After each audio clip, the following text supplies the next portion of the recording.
Happy Monday, friends. So much for Black Monday. Yeah, no shit. Really? Are we surprised? My god. FinTwit was obnoxiously bearish this weekend, particularly in calling out Credit Suisse. So yeah, I kind of feel like we can't be too surprised we're up. I'm going to sit there and say, this to me feels very mechanical. Very mechanical. Let me explain. I don't think today is fundamentally about the Fed. I don't think today is necessarily about individual stocks. Although, boy, it's hard not to look at this map and notice the big red one up here that should be red. Like, today may simply be bond yields down, Dixie down. Maybe that's that simple, right? Maybe.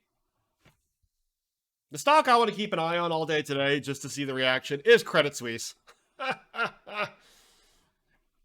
Your Boyle play worked out well, nice, as well as your last. Oh shit! I'm so sorry, Chad. Yeah. Reddit swap. Tesla and previously Zoom valuation should be enough to put an end to the efficient market theory. Costco as well. I still think Costco is a bit bullshit. Credit Suisse is fine. They'll be bailed out. Funny thing is, I don't even think the market appreciates the idea they need a bailout. Yeah. I'm reading a lot of people smarter than me pointing out if you use credit default swaps to understand the likelihood of bankruptcy, then it's less than 5%. Not that it gets bailed out, just that it even requires one is less than 5%. Oh, guys, we will shit on Tesla a lot today, I promise you. Reddit swap. Did Credit Suisse themselves short GME? Probably not. Probably not. Credit Suisse was a prime broker that got whanged the worst. Yes! Yes, it's true. It seems Blue Apron. Oh my god. No fucking moat having. Holy shit! What caused this? Stock say. Ha! Yeah, you pump a stock and a company needs money, so yeah. Let's not be shocked when they say, "Oh, thank you very much for the ability to get some money back," right?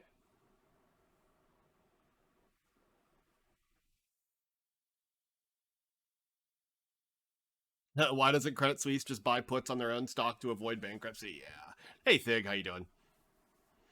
But yeah, Reddit swap. Going back to your question, did Credit Suisse short GME or not? They themselves probably not. Their clients possibly. It's kind of like saying like did JP Morgan or did Citibank necessarily like quote short any specific stock? To the degree to which they run like ETFs or other like products. So you're mainly talking about like the State Streets, the Black Rocks, etc. If that's going to happen, they basically have huge stock holdings. It's like Susquehanna as well. What they end up doing oftentimes is they'll buy puts, but that's to secure, that's basically to hedge their huge holdings.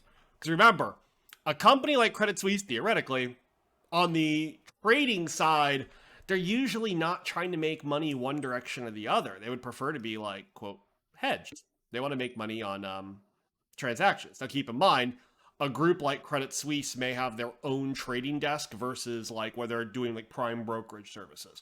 The prime brokerage services is the fun thing. That's the fun one. And that's where I want to go up and point out someone say money's comment. Credit Suisse got fucked. They got whanged. Oh.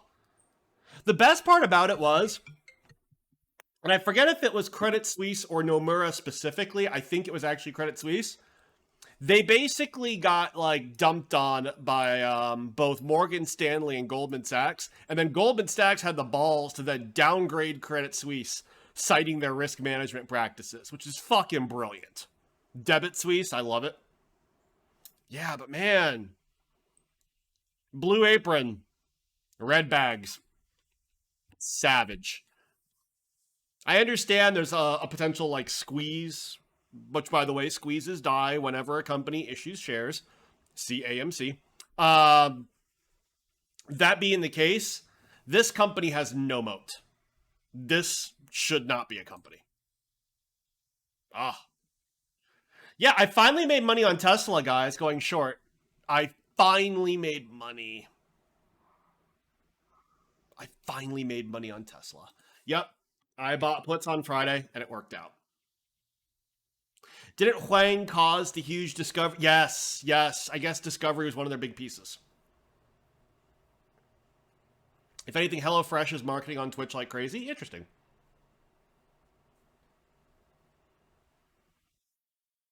Old bag holders are waiting to sell. Yep. Yeah, Blue Apron is a terrible company. It was fun for a few cycles, but it just didn't make sense to subscribe long term. I agree. I think their entire model is fundamentally flawed. They don't have a moat. What can they do that your local grocery store and an Uber Eats or a DoorDash driver can't do? That's my question. That's my question. Yup, this isn't the bottom yet. I don't know. I don't think today you can. I don't think today is one of those trend breaking days. I think today is a part of the path to quote flatness. That's what I'm gonna say. Big, you're sure? You're sure this came up a few days ago, but you just noticed yesterday that Trade Trades is no longer an active AMC. Yeah, a lot of the content creators behind AMC have jumped out because of the Ape officially announced dilution, which we knew. I thought they were already diluting, I'll be honest. The fact that Ape started dropping so big without dilution is fucking shocking to me. But yeah, boom. Therein lies the issue. So Ape announced an issuance. Remember, that's the entire purpose behind the stock's existence. It is to dilute because Apes would not let AMC shareholders would not let AMC issue more shares. So they invented this entire class of preferred stock. Remember, he has up to 4 billion shares authorization. Terrible Terry Tate, how you doing, my friend? Thank you very much for the sub. Another month together, yeah. What the fuck juiced CLF and commodities are running? I have an answer, by the way. I know why. Let me pull it up. Cali Otter is correct. It's China news. Let's see if it pops up. I read it earlier.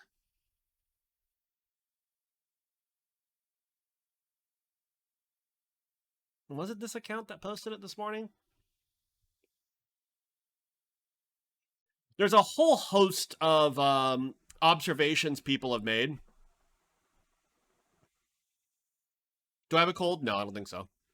If I sound different, my apologies.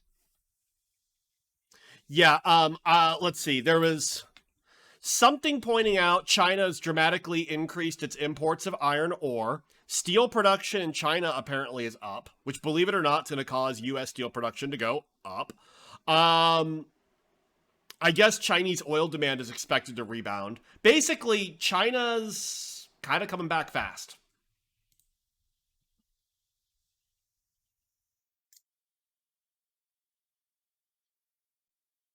All commodities are manipulated by China. It's the number one buyer.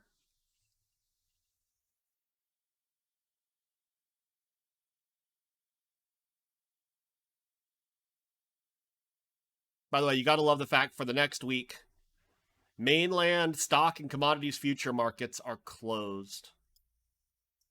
National, it's called Golden Week. Golden Week is one of the it's their national holiday in China. So if you live in China, there's two like big holidays you need to know about. It's called Golden Week, and then it's Chinese New Year. And I believe Golden Week, or I forget which one in particular, one of them tends to be like the biggest migration on the planet Earth whenever it happens. Because basically everybody gets to, time off. And so a bunch of people who work in like cities or urban areas get the chance to go back home. Turkey McNugget, thank you for the sub. 6 months. Oh, it's been so long. Yeah, the interesting thing is, like with China having a lot of migrations during this time period, again, people just going home, spending time with family. It's more interesting to see what happens in terms of COVID lockdowns. See if that happens. because you're gonna have a lot of people moving from urban areas, interacting with others into like more rural areas. So if you start seeing pictures in the next week of rural areas on lockdown, shit gets spicy. Hmm.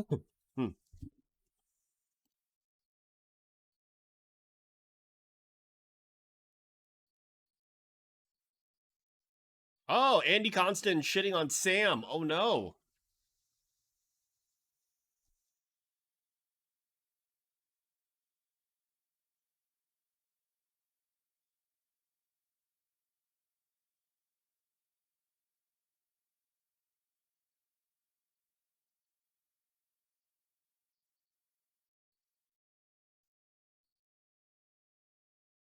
Hmm.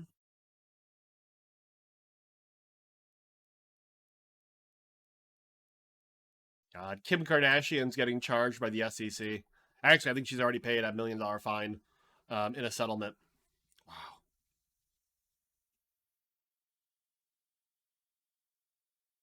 You keep hearing the move from urban to rural. Interesting. But you also heard anecdotally a move out of rural. Um, I don't know about that. I know there's like for the last like 20 or 30 years, one of the biggest like movements of people in China have been from rural to quote urban. I think what's happening, I don't think people are moving back to true rural. I think instead you've had the creation of a lot of these suburbs, and I think that's where people are moving from the say urban center into like the suburbs, but that's essentially like a new thing. Oh, you thought US? No, no, I'm talking China. US, I think there's a lot more people interested in rural. Yeah, 1 million from her is like, yeah, I know. It's not a lot.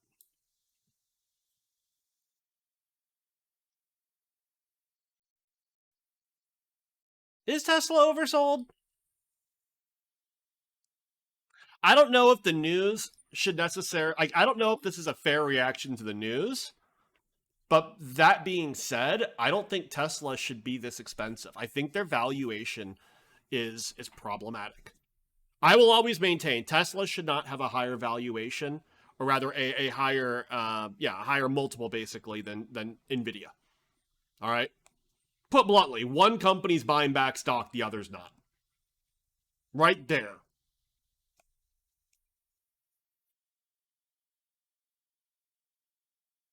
Hey, Void Killer.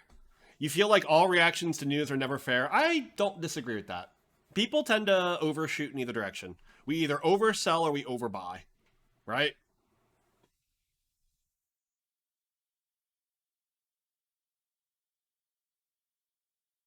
When will Nvidia grow 50% year over year? That's a joke, right, Arnold Palmer? Is that a joke?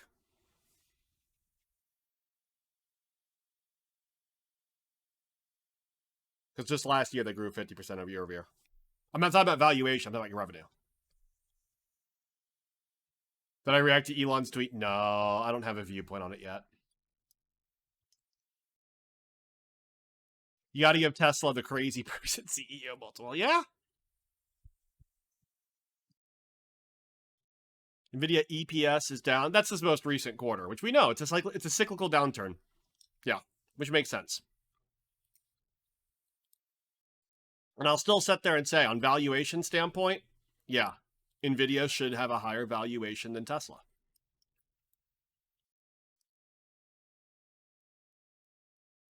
Nvidia still has a smaller amount of employees compared to other mega caps. Well, definitely over. Well, Amazon's a bad example. Yeah, I think you're right though. Arnold Palmer, isn't Nvidia look at Nvidia's revenue here? Let me pull it up. Keep in mind, with Nvidia, you have this unique standpoint of what they're about to go through on this downturn. Full year 2022 EPS is down. Okay, fair enough. So for full year 2022 against 2021, this is what I've got. I know when they kept producing their quarterly results year over year, they were growing between 50 and 60%. Amazon is second largest private US employer. Everyone knows what number one is, right? Walmart. You think they're in a... Okay, Bootsmith, first time chat, by the way. Thank you for speaking up. You think they're in a bad state of affairs. Crypto is going to have a bigger impact than people realize. I agree. You only need one gaming PC, but if you need hundreds of GPUs before. If proof of work mining doesn't make a comeback, you're bearish on NVIDIA. I don't disagree with anything you'd say. I will sit there and say long-term, though, NVIDIA's play is software and data center. Like this most recent quarter, even the quarter before that, even before they took all the gaming headwinds, all the crypto headwinds, even before they took that out, data center was a bigger portion of their revenue than like PC gaming. What was my take on the Tesla bot? Give me time. I'll shit on it. I'll shit on it. Oh, don't worry. I'm going to shit on it. I think you know, Arnold Palmer, I'm going to shit on it too. I think it's cool stuff. Listen, I think I like the future where they get to work on things like AI and robots and all of that. I'm going to shit on it though, because damn it, that's what we do around here. We mock. We have to. We got to keep it real. Yeah, but Bootsmith, I don't disagree with anything you're saying. I will sit there and say though, like 5 to 10 years from now, yeah, like NVIDIA, we're not going to talk about them necessarily in the context of crypto or like PCs, really. Okay? Their future is AI as a service. It's fucking crazy. It's fucking crazy. Yep, Tesla's positioned to get subscription revenue. So is NVIDIA. Remember, self-driving for NVIDIA. That's their model. I am an unpaid Qualcomm fanboy shill. I've been banging the same... You're not totally wrong, except I'm definitely unpaid. Well, yeah.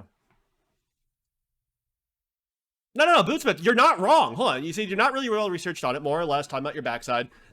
As a bitter format. Don't be bitter. And that's perfectly fine, because... Put it this way, okay? Let's chat, guys.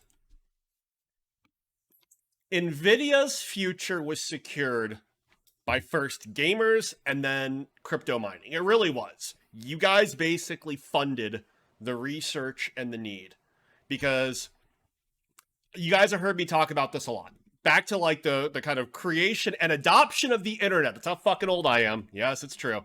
All right. With that being said, all right, the internet, much like the PC generation, needed a killer app. All right. For all the cool algorithms and basically the architecture of the GPU, okay, to do matrix math really fast, you needed a reason to really do the development of it. All right, you couldn't just go directly into AI applications. That's what crypto, that's what gaming did, cell shading in particular. Bless their hearts, you guys funded it. In the future, though, they don't care about you. Q correct. Says, NVIDIA has nowhere left to go but down. What's your time frame? What's your time frame? You thought gamers and miners funded? Yes, they did. Every fucking penny of it. You also funded all their R&D and the fact they were able to create a big software side. The AI world runs on CUDA. Okay, CUDA is basically the proprietary software, the firmware that exists inside NVIDIA. That's their future. They know that. Yeah, but you correct. It just depends on your time frame. Short term, I don't think NVIDIA is a particularly attractive stock. Long term, it's a future mega cap. They're going to be selling. They're going to do just fine. They don't need crypto, as crazy as it sounds. They'll do fine. It just takes some time. Rad asked, why was the last episode of House of the Dragon so dark? I don't know. I'm just glad we got to see someone lose his eye. Ronap, here's a potential play you'd like my thoughts on. Sell analog devices and applied materials to go all in on Air before earnings. I don't know. Air's having a hell of a fucking morning, I'll say that much. But a lot of things are. Well, actually, no, they're down now. Huh. My only concern, Air has earnings this week. My only concern on Air, what news do they have?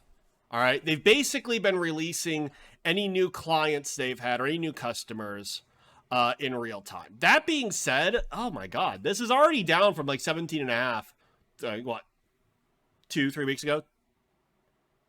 2.5 weeks ago? It may not be the worst call. I may jump in a little bit on some Air. I still have my shares in my 401k. I'm not touching this for years. It's all about the forward guidance. Yeah, and that's what could become a big deal. If they have a new customer, this will be the first time they'll actually release some of the financials. And every time they have a new customer, it's basically worth like 60% of their existing revenue. I don't know if the guide's in at all. I mean, this was the announcement of their new customer, and they're already down pretty significantly since then. So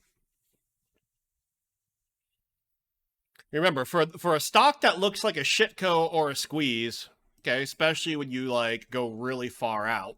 If someone's just looking at technicals and doesn't know the company, they're like, what the fuck happened here? It's like, oh yeah, brand new product. You know, monopoly.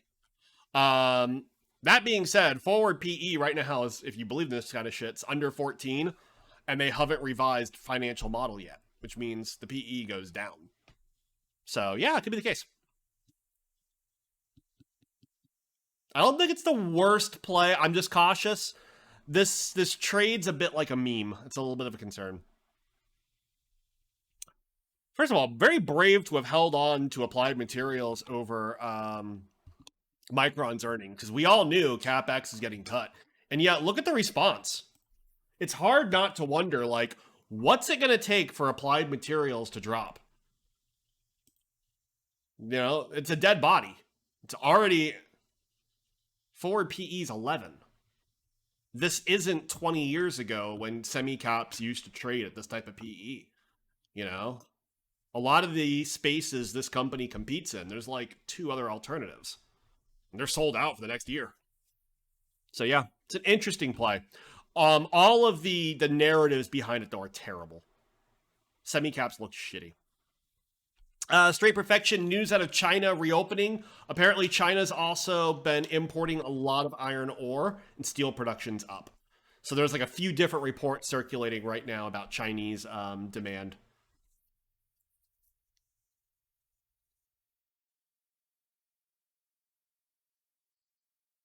Twitch streams. I actually love this statement. You see a chart showing Baba fourth in the cloud race behind AWS, Microsoft, and Google. At current price, seems like a big opportunity for a long-term play. Thoughts? It's hard because you're taking on a lot of geopolitical spy risk. I don't. You're not wrong. You're totally not wrong. I don't know though. Baba also has like a massive buyback already initiated. I think there's a lot of, like, put it this way. If you were just associating Baba with like just pure macroeconomic risk, pure fundamentals, everything you said makes sense. The problem is, man, China. I'm bullish China. Just not yet. Read one. Why is SPY beating NASDAQ? What is this? Oil supposedly getting a good pump. So I think you may have the general question of whether the market's oversold, particularly on the financials. Remember, NASDAQ doesn't have oil, doesn't have financials. Also, industrials got a pretty big boost this morning. A bunch of upgrades for some of the industrials, like Honeywell, caught one, a few others. Oil was pumping. Stock Picking Monkey asks, many deals for air in the last quarter. There was the announcement of a new customer, just one new customer, but each new customer for their Fox system, their new wafer level burn-in system, each customer, it's a lot of money. It's a significant portion of money. Isn't Jack Ma soon to be dead? No comment. Yeah, Prometheum's also correct. Tesla is a large portion. Look at Apple, by the way. Apple had bad news. Did anyone catch the Morgan Stanley report? Let me pull it up. Carl Quintanilla, our friend and homie. Yep, so Apple Store's net revenue declined minus 5% year over year in the month of September. The worst decline in the history of data. Right? Which, by the way, that's pretty fucked up. All right? If their monthly revenue drops by 5%, right? And that's the worst drop they've ever seen. They've been tracking this data since what, 2016?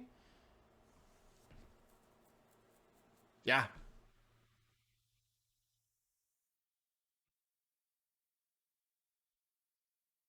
I mean, look at that. That's bad. That's not good. By the way, I am gonna hope Apple falls before next earnings. I will probably play Apple earnings long next time because every fucking time I start seeing so many reports come up on Apple beating them down. Shit, just look at last quarter. Guys, remember what happened? They fucking mooned. Is that Apple data currency adjusted? I don't know.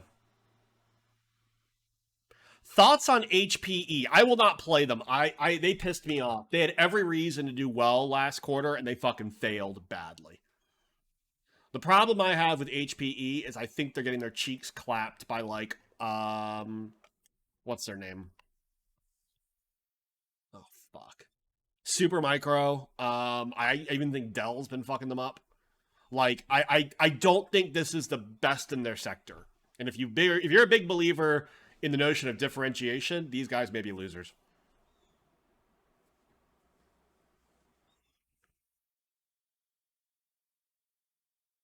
This buy-up seems far too orderly. Yeah. But there is some, I mean, look at this, okay? Look at sector-wise, okay? Healthcare as a sector is, generally speaking, flat, okay? Right? It's defensive. The thing that's more shocking to me is utilities are up. I don't think that one makes sense.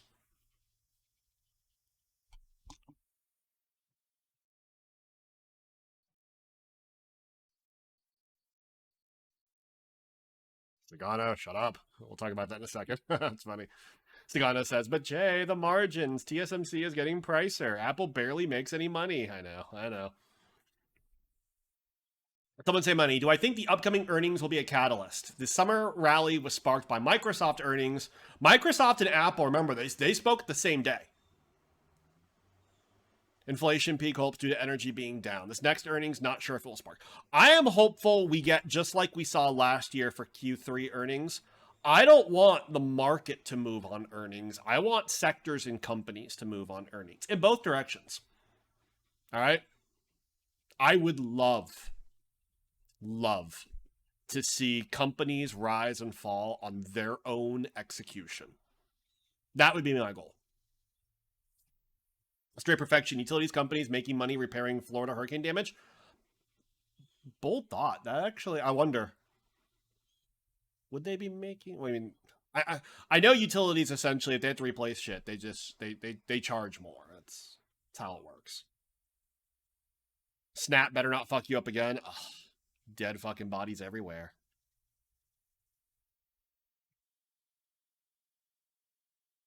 Fergal, yeah. Jay's been calling for differentiation for the past 6 months. He'll be saying that to my grave. Yeah. But keep in mind, at least I say shit, right?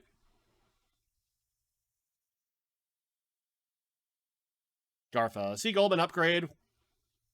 They upgraded Wells Fargo while downgrading Citigroup. Wells Fargo logic was basically they've sucked so bad they can't suck too much more. Gotta admit, it's fucking hell of a logic.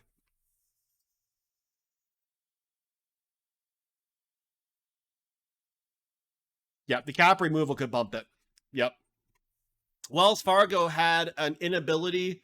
They basically had to hold back a bunch of capital, specifically as a result of their previous like settlement in the whole like sham accounts thing, which is one of the worst corporate scandals, quite frankly.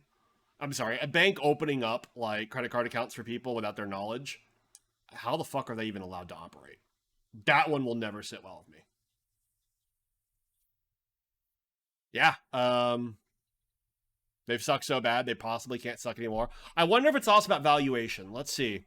Remember, big banks, you value price to book, not PE. So Citigroup has a book value of 92. Price to book says 0.45.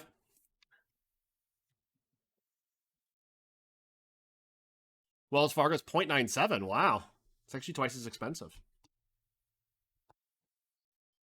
Frugal, I don't know if Qualcomm will ever recover. No, it'll forever stay at this low level. There you go. Fortunately, Bristol Myers is down. I'm assuming there's some medicine news specific for AbbVie.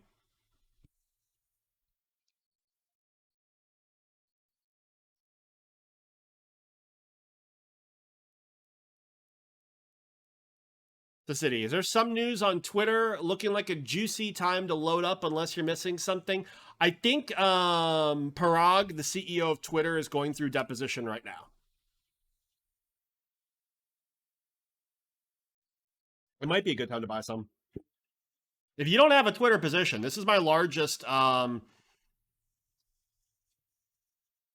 fuck around account. This is my largest position, remains Twitter. What can I say? Elon's buying that fucker, one way or another.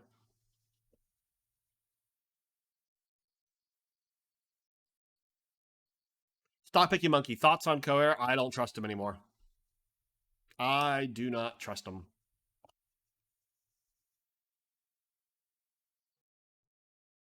Like, should be fine.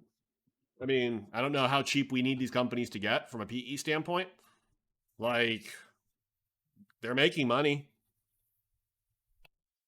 What if Elon gets to judge a horse?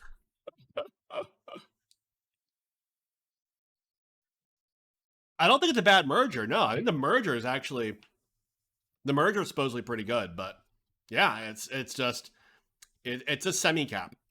All right, which means it has all the problems of semi caps right now. Sentiment on semi caps is terrible, even though it's cheap. When is the court date for Twitter? Yes, it's this month. I believe it is 18 days from now. I think it's the 21st. Yeah, if you guys don't have positions in Twitter, maybe this is the day, huh? I think either at the end of this week or beginning of next week, by the way, Elon goes through his deposition. So that should be fun. Selling calls on Twitter's been great. Absolutely.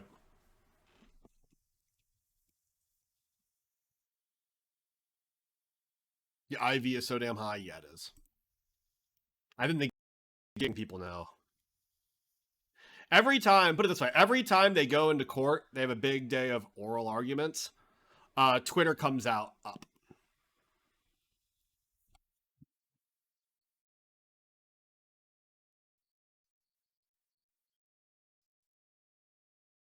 CVS is green. Relative, I mean, anytime CVS moves greater or less than 1%, it's kind of a big day. Rad, this is a good question. So if Elon takes Twitter private, are shareholders forced to sell? Yes. Oh, Steely. Maybe Elon will find peace in Ukraine before his deposition. Yeah, I saw his post, and basically it's like, hey, how about you guys let Ukraine and Russia come to their own conclusion here? AMC's gold mine is up at 12%. Oh my god. Highcroft Mines. Which, by the way, before it will ever produce any usable gold or silver, doesn't it need like close to $1 billion in investment?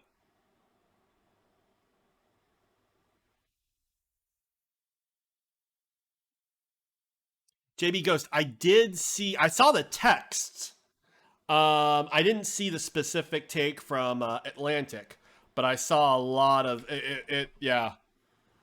Like, getting told Jason Calcanis being told like, hey, shut the fuck up. Like, kind of cool. Kind of cool.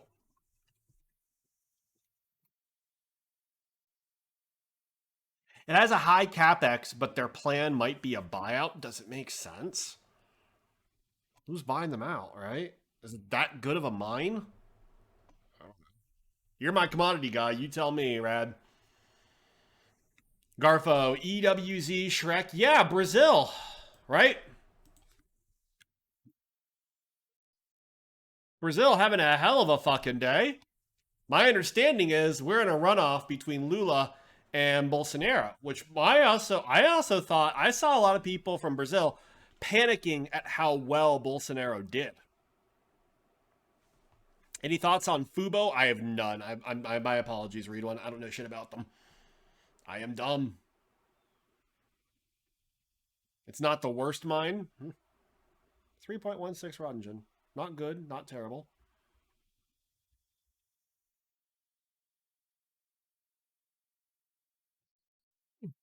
Is this the silver squeeze? They're having a good day. Maybe they deserve it. Maybe this is the right day for them, right?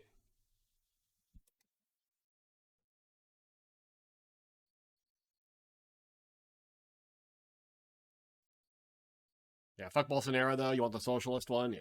It's different flavors of populism at some point, right?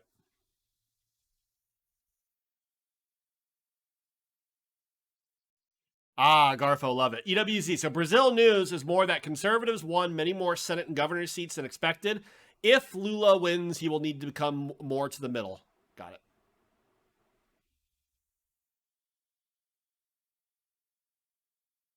Turkey McNugget, has the House of the Dragon thing started to suck yet? I don't think so. I think it's been great. I think it's been wonderful. I've loved it. But I fundamentally like the story. If you guys are fans of history, by the way, and you ever curious how this one ends, it's the War of the Roses. So if you read your history there, you can probably guess, have a good idea on how this story ends. That episode last night was awesome.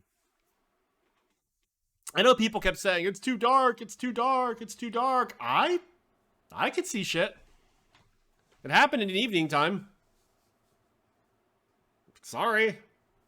Maybe my TV has different settings. I don't know.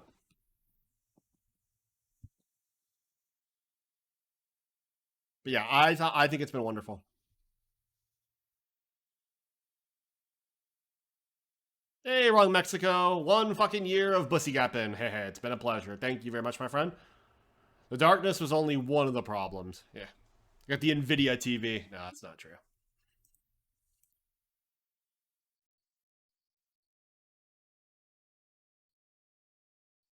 Twitter says the option to edit a tweet is now available for Twitter Blue members in Canada, Australia, and New Zealand. Interesting.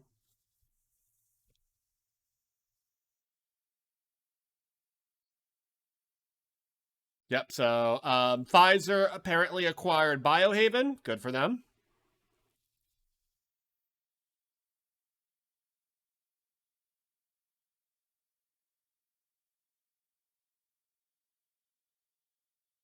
You really liked the episode yesterday. It was pretty dark, but you could still make it out. Yeah. The season really started. Yeah, basically, you had to wait till they got older.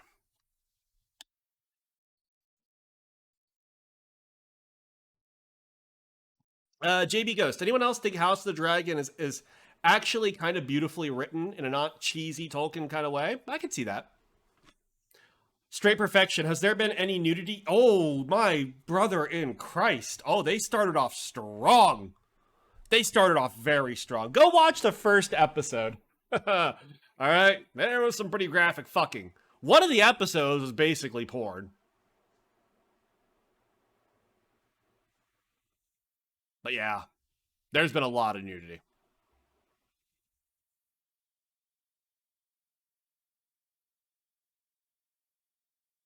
You plan on getting a 75, 77-inch LG OLED once you buy a house? You just told the missus to consider as part of the house price. I support this. By the way, the price for electronics should be getting cheaper. All right? Electronics prices, they're going to get cheaper. Full bush? Yeah. If I remember correctly, you definitely. I mean, it was basically an orgy. Very first episode. So yeah.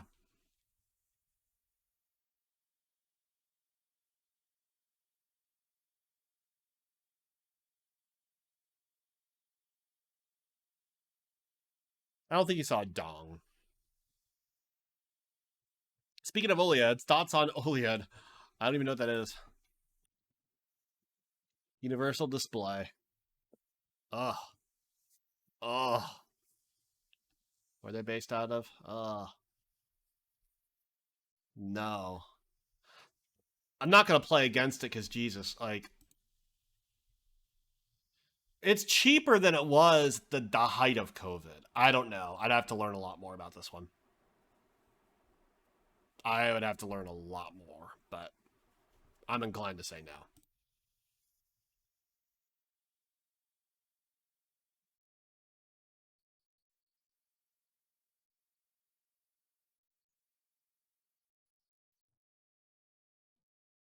SPY's doing? SPY's fucking today. I have an answer as to why this is potentially happening, by the way. Just have a theory. Let's go back to last week. All right. Last week, what happened? What happened Friday specifically? We undercut the lows set the previous day, right? Why? The JP Morgan collar trade. In fact, what? The midpoint of the puts was what? 358, and we ended right around 358. So then all of a sudden Monday comes and we bounce back from that. No, I don't think the emergency meeting. No. I'll shit on that in a second.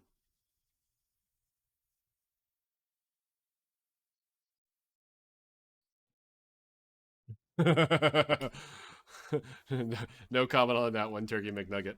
No, honestly, I think we undercut the lows because of that massive JP Morgan collar trade that happened.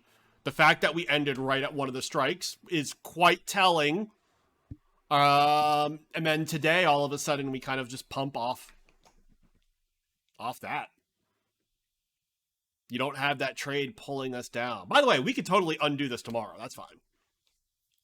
The JP Morgan trade, sure. So let's go to Andy Constant. This is the Twitter follow you guys should totally be behind. Where is it?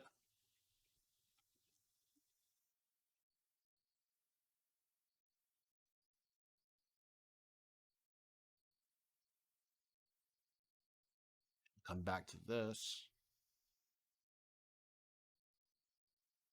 Let's see.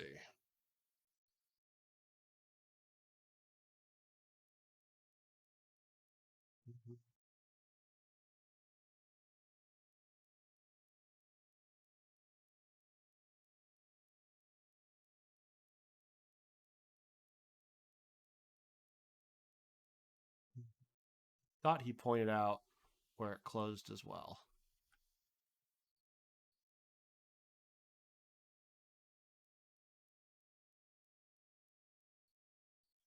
All right, before I go back to him then, because there's a specific ticker for the JP Morgan account that runs the quote collar trade. All right, so let me explain. JP Morgan has a specific fund, okay, for some of their investors that basically just plays off volatility. Okay, so what they do is they have a combination of calls and puts they buy and sell to form this massive call. JHEQX. Thank you very much. Let me see if I can pull it up. JHEQX. Here we go.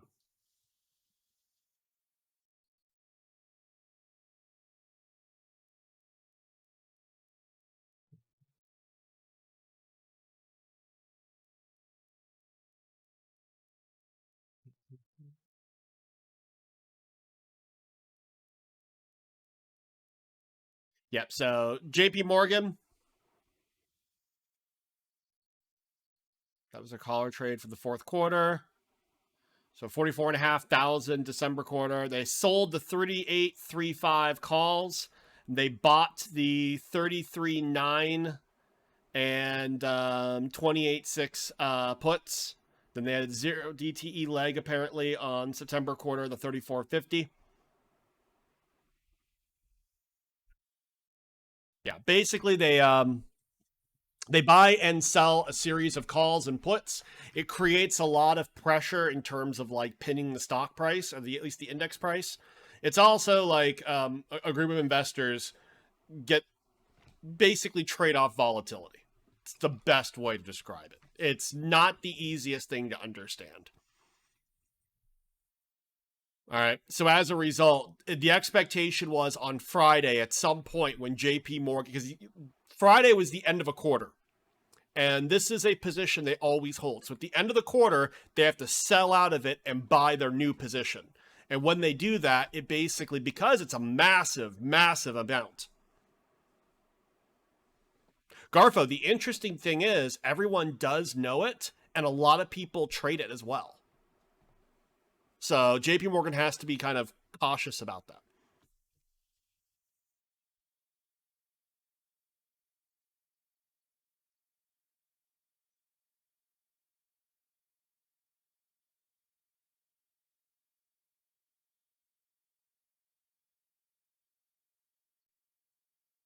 Sandy Bell, this is interesting. Doesn't have to do with the fact that inflation in the UK came higher, and today maybe we realize the Fed needs to slow down because if not, the EU will never catch up. The dollar becomes stronger and stronger. The US is way ahead in controlling inflation. The rest of the world will be in trouble. I don't. I don't know. I'm inclined to not think so. I don't like. Basically, I don't think the Fed is going to pivot. The best you'll get is they may potentially slow down on quantitative tightening, mainly because who the fuck's buying bonds? Although, ironically enough, today people are. Okay, bond yields are down. It's an interesting idea. I don't think it's the case. I think your last sentence is super interesting, by the way. If the US is way ahead in controlling inflation, the rest of the world will be in trouble. You're right. You're right. You're not wrong. But from a US perspective, what the fuck can they do? What, we're supposed to get inflation eating us alive in the US or in Canada, all because Europeans don't want to what, raise taxes? Raise rates? Keep in mind, they have legitimate problems with how they're structured. I get it. The US isn't controlling inflation. They're lucky to have the natural resources to survive it. You're not wrong, but at the same time, Rad, if the US keeps basically fighting inflation, we are going to import deflation and export inflation. We kind of do cause part. We're not the main course. We're not the main cause, but we're not helping other countries. That's why there was a report this morning from the United Nations asking countries to stop hiking rates.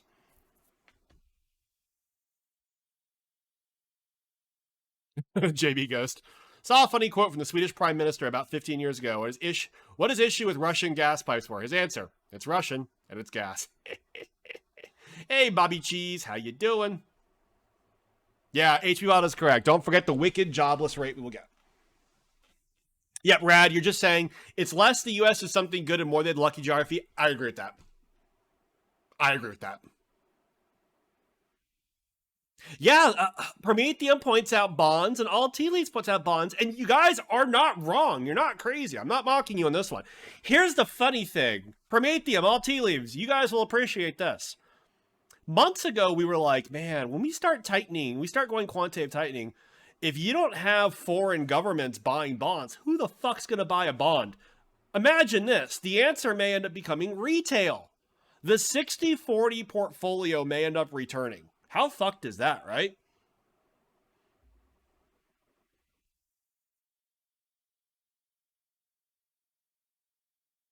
Yeah, it is wild. You think we are super screwed. The tools we have to beat inflation rates are going to crush pensions. Just like in 2008. It's not like 2008. I don't think you're totally wrong here. Not everything has to be like 2008. Reddit swap, super good question. Hold that thought, though. Because I'll have to talk about it in relation to the Dixie.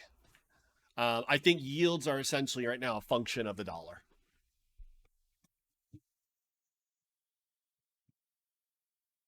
QT isn't going to happen. That's been your soapbox for a while. The Fed was buying MBS. Well, keep in mind,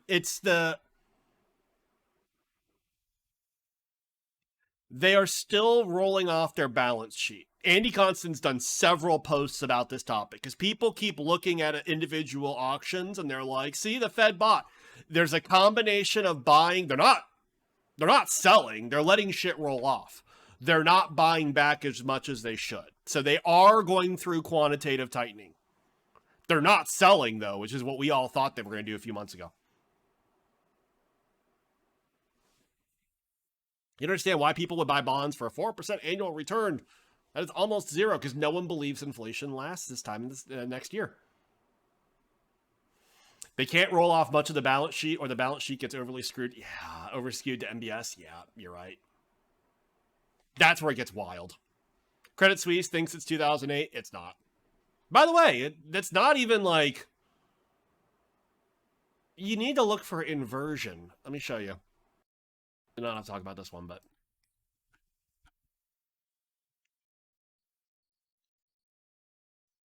Yeah.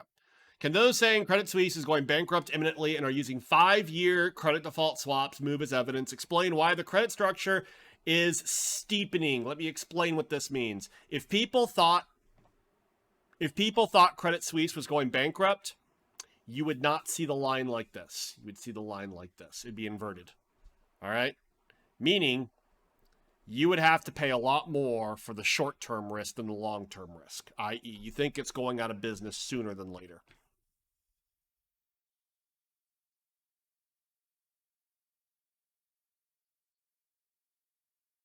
Yeah, things can be bad without being 2008. All right? That's what I would sit there and say. Like, we just need a better imagination. There's so much wrong that could happen. You don't have to use the template of 2008 or 2001. 2022 can be its own sort of fucked up. All right?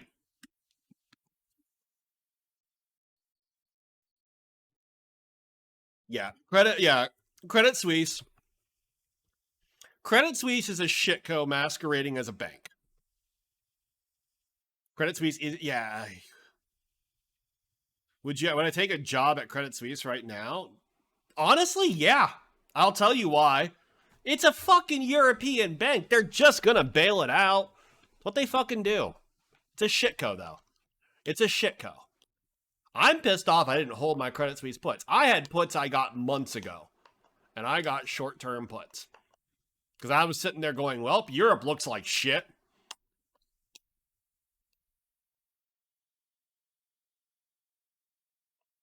We're talking about Debit Suisse right now, Art Backpack. Well, good timing, good timing. Bailout means you won't get a bonus for years. Yep.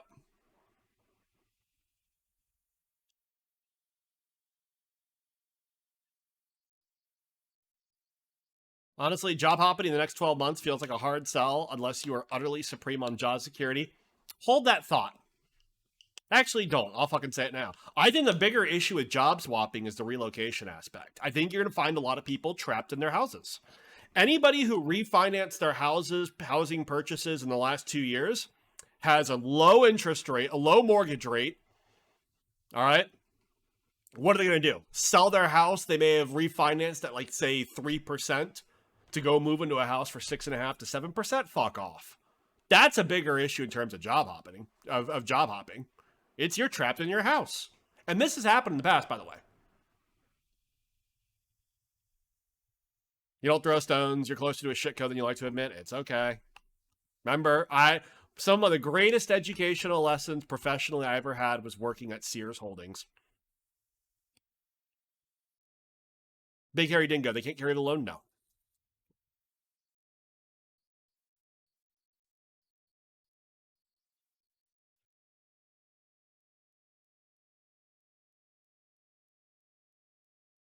Rent it. You can rent out you're taking on a lot of risk. So that's the bigger issue. Is when you see interest rates, particularly mortgage rates, jump like this, it traps people in houses.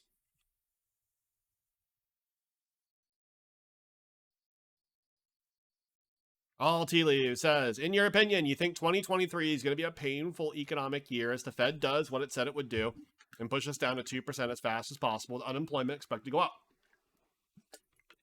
The best thing to do at a time of expected unemployment is to have job security, and hopping ain't that. You're not wrong, but keep in mind, we're at under 3.7% unemployment. We are still at pretty close to a record low unemployment we're probably ever going to see in our lives.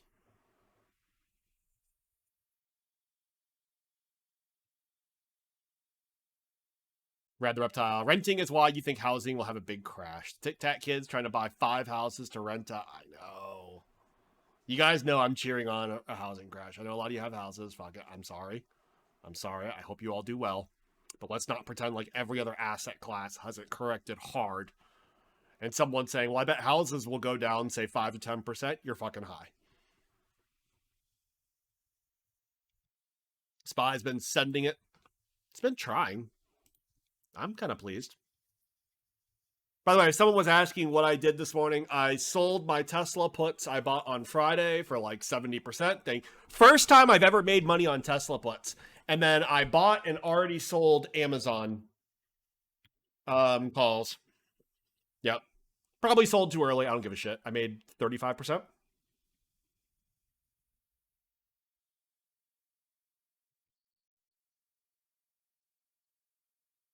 Dem Life, if you pull up the Fred unemployment rate data, we are based at the floor for unemployment rate. I agree. I agree with that.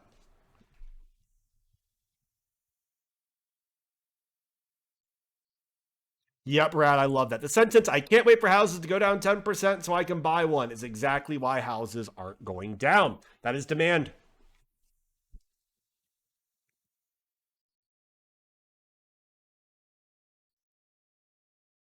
Dem Life, let me pull it up.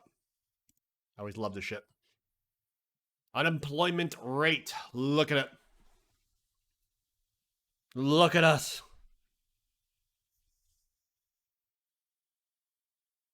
That's why when people say, like, we're in 2008, hello? Look at this. Look what we just got off of. I don't think people appreciate how fucked up COVID was, really. Puts on Chip and Joanna. How could you? Yeah. New home buyers are fucked anyway by interest rates. That is correct. That is correct. Yep, Frugal. They are. I think that's the interesting thing, like all tea leaves. I think it traps people in their houses and it impacts economic mobility, particularly if, like, if someone has the option to move for a new job and all of a sudden you're like, well, wait a minute. I have to sell my house at a low rate and buy a house at a higher rate. Fuck that. That's a problem.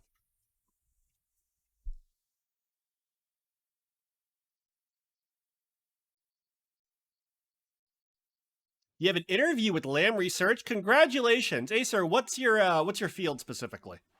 I can give you some general stuff. But like what specific department? Or like what function roughly?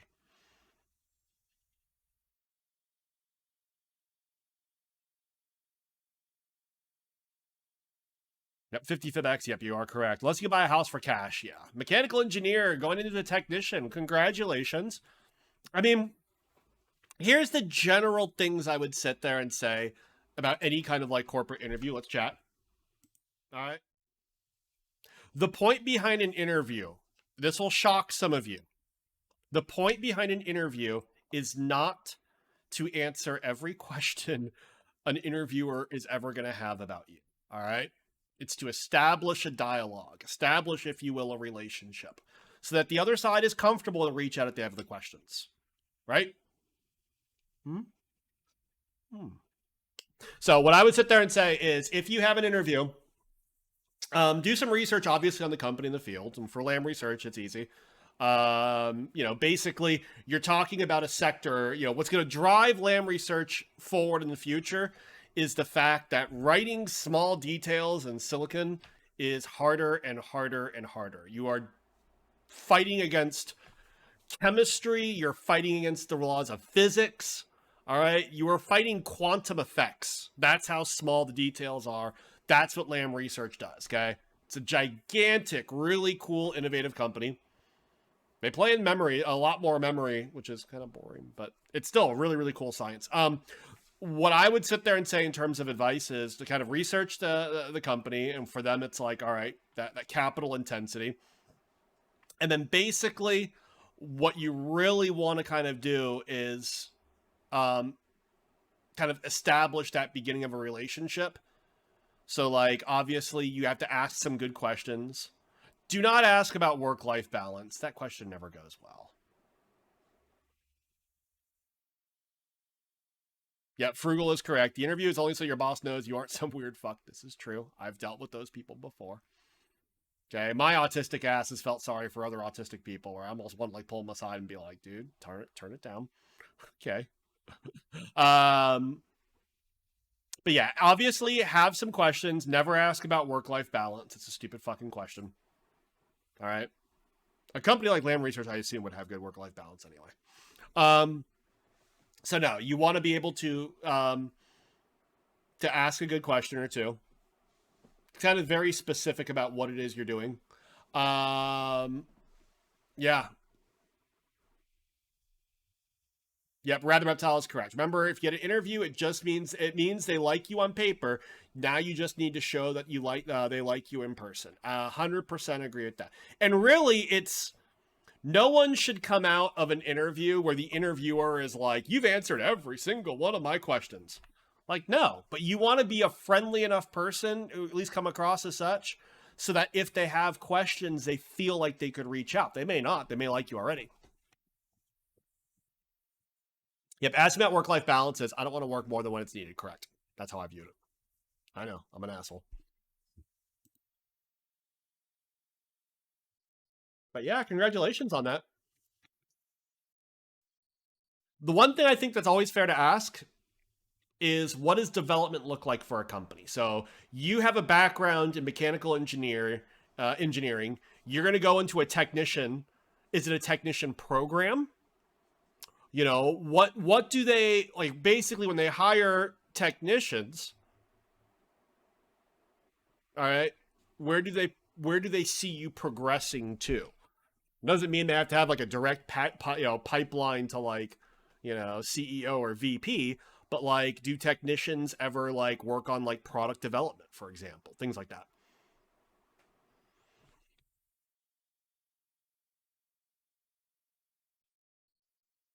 Someone said, "I need slightly disagreed engineering." Oh yeah, technical stuff. Yeah. Hey, Jet Life, how you doing, my friend?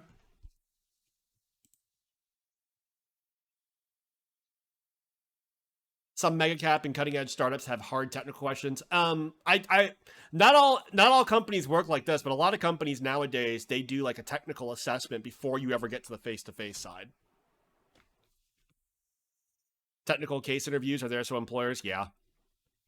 One of my favorite interviews, by the way, I did not get the job, but one of my favorite interviews was myself with the head of the HR ops side, the HRIS side, and basically like walking through like what data structures could look like. It was fun.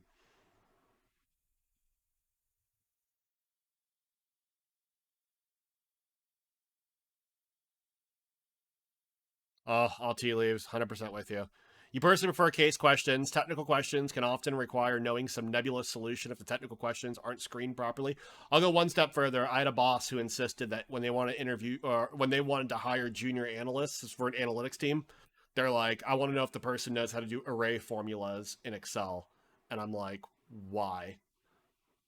If someone knows the logic to make an array formula without using an array formula, I'm more interested in that, because array formulas are disasters in terms of being able to share work from a security standpoint and from like even it's like a hard drive optimization standpoint. I think the truth of the matter is, just because you can do something in Excel, I give more credit to the people who know when not to use Excel. Yeah. So Jet Life making some local investments on Turkish market, but you wonder if it's a good time to invest in some U.S. stocks. I'm still gonna say it depends on your time frame. There's no reason why any single stock here can't drop, right? It's the world we live in. But there are some really good companies who have a really good future. Just depends on your time frame.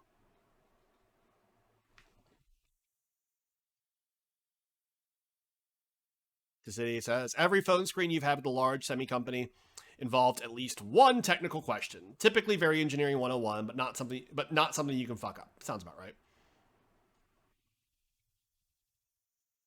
Yep, frugal. Array formulas are ass. You and I are the same on this one.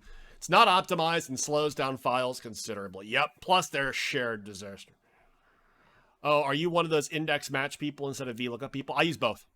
I will always prefer VLOOKUPs, but there are certain instances in which index match worked better. I know. XLOOKUP is OP now. Spencer, hey, when honeymoon? Yeah, 11 months. Soon.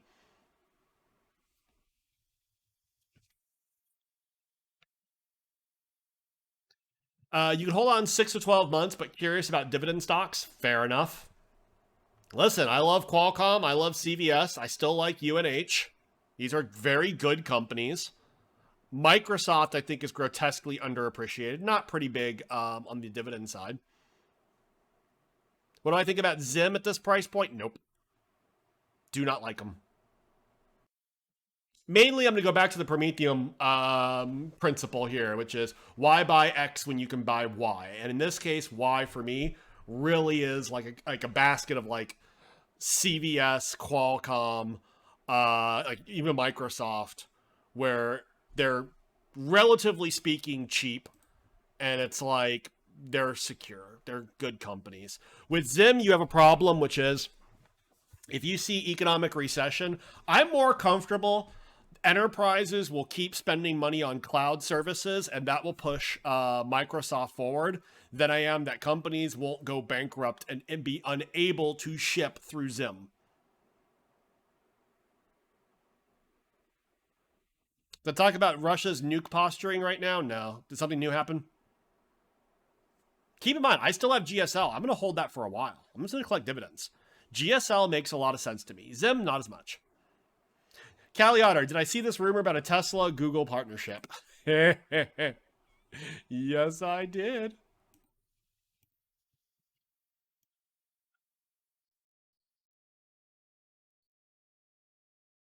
Partnership of what? The same woman? Remember when everyone said that Elon Musk had an affair with Sergey Brin's wife? Steely, I was wondering about that. Did OPEC announce, or rather, did they cancel like the full meeting, meaning there's no production cut, or did they just cancel the quote technical meeting? I don't know what that meant. Pack, is today a bear rally? I don't know. Don't know. Spencer, suppose they are moving a train with nukes to the front line of Ukraine? Well, sounds about right.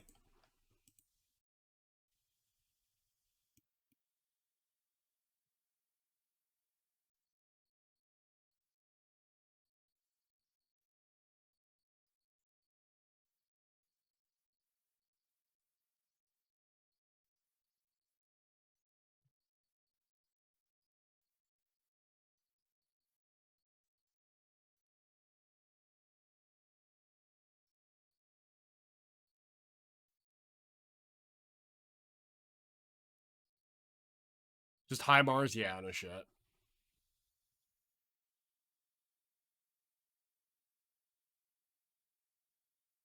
Train to bring nukes to the front is bullish. Means their rockets are shit.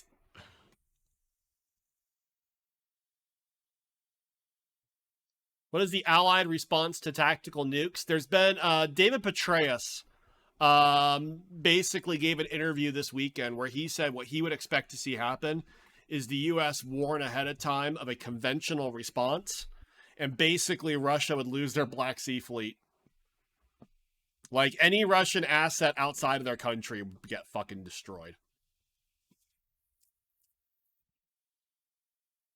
I straight up will tell you, if Russia uses tactical nukes, I want a no-fly zone over to Ukraine. If Ukraine formally asks it, I want the U.S. to give it. Probably cruise missile Tartarus, Russia's only Navy base in the Mediterranean. I've heard that mentioned before, too. Yeah. A lot of their assets outside of Russia would get conventionally destroyed. We're not going to use nukes on them. Seems like I dropped some frames.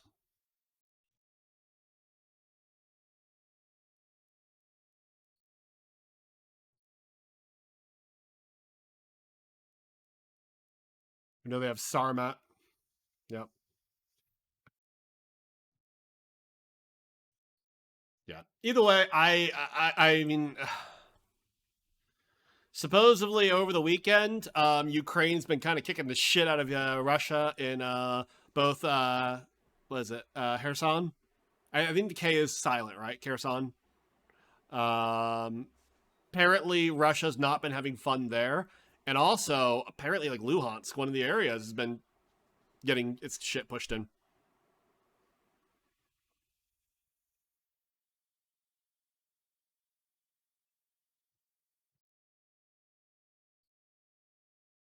I think it comes down to the question of, do you think President Putin wants the world to end?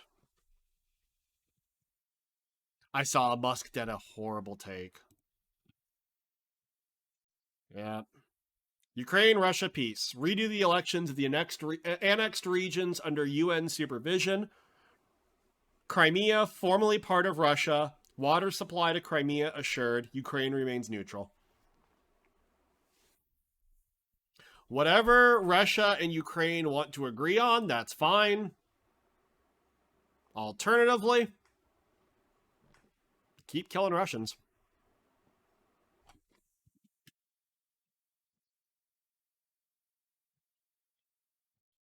I mean, here's the problem I think you guys need to understand. I get the idea about saying, like, oh my God, you know, what is the West doing? How can we risk... If Russia is able to steal territory from neighbors just by threatening nuclear weapons, every country on the planet now goes for nuclear weapons. Period. Period. Like, that's the even bigger risk, all right? At what point does North Korea now say, we're going to reunify and control South Korea?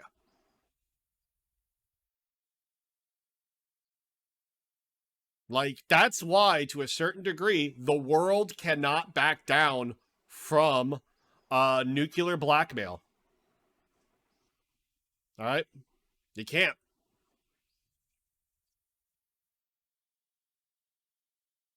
Spencer is correct. If he uses real nukes, mutually assured destruction doesn't go out the window. Correct. It's not like I can just get nukes if you want to, but at that point, it becomes the most important thing many countries could do. So, I see a lot of people saying, like, the U.S. should negotiate with Russia. On what? On Ukraine? No, we fucking shouldn't. It's not our land.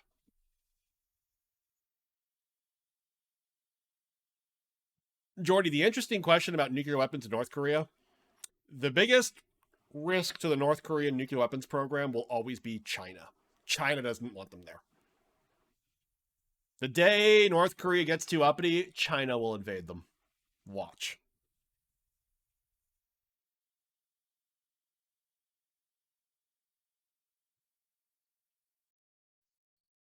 Yeah. Negotiations end when they have an ICBM or SLBM. If they use multiple tactical nukes, I have no idea what NATO would do beyond actually deploying or perhaps destroying Russian orbitals. Yeah. Where did Jay go? Right here. Refresh me. All tea leaves. Apparently, the expression "destroying Russian orbitals" was a problem for Twitch. I approved it. And Bitaska, yes, I did see the news. China asked Moderna to give up an IP on COVID vaccines. Moderna told them to fuck off, and I totally support that. I support that. Jacket and blasted. We are negotiating with Russia through Ukraine. Listen, we have guns. If you want guns, we will sell them to you. All right? It's not like we sold them F-22s. We didn't. We're not selling them anything that special, quite frankly.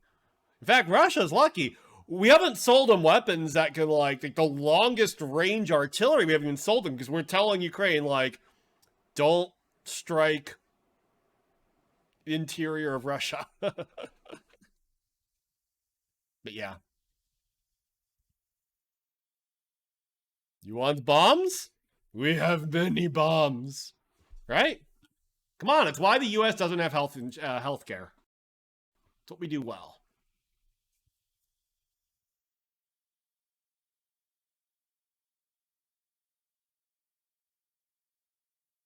Holy shit. This is big. JP Morgan, the case for sharp inflation drop builds thanks to falling energy and easing bottleneck pressures. Remember transitory? Despite European increases, we project global inflation to slow below 4% in the 3 months through September, less than half its pace in the previous year.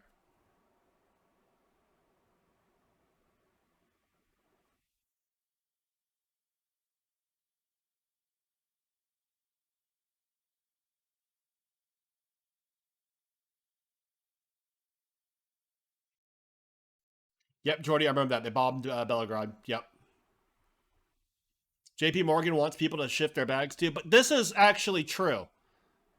No one, by the way, from the market standpoint, using quote inflation break evens, no one thinks inflation's a problem 2 years from now. That's what's fucked up. All right, let me repeat that. No one thinks inflation's a problem 2 years from now.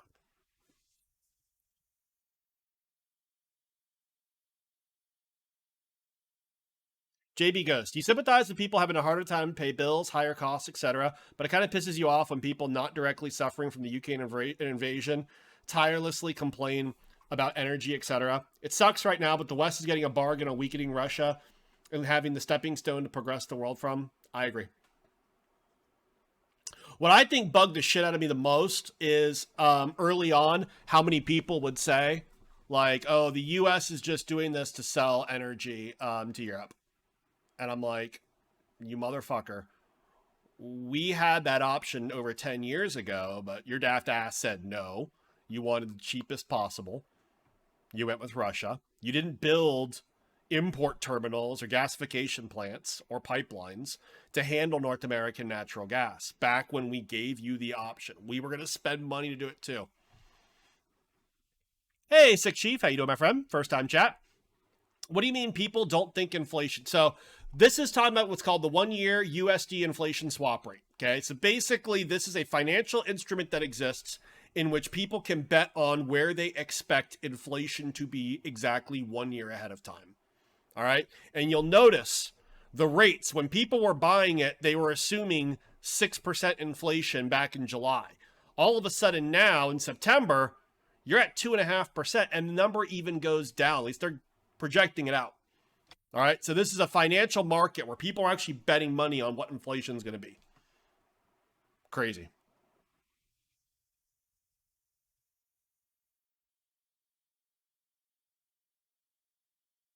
Hey, W Ravager, how you doing, my friend? I love that. I love that emoji. So, Sick Chief, does that make sense? There's a bunch of other, there's also like 5-year and 3-year break evens inflation. No one thinks inflation is going to be long lasting. Put it that way. Chem Life, I love this. If there's significant friendshoring, I love that term, then inflation will be stickier for longer, not as high as we are now, but well over 2% in your opinion. Counterpoint. Counterpoint. I agree with you on that part, but what about the factors around technology or increased immigration, etc., that may potentially push down?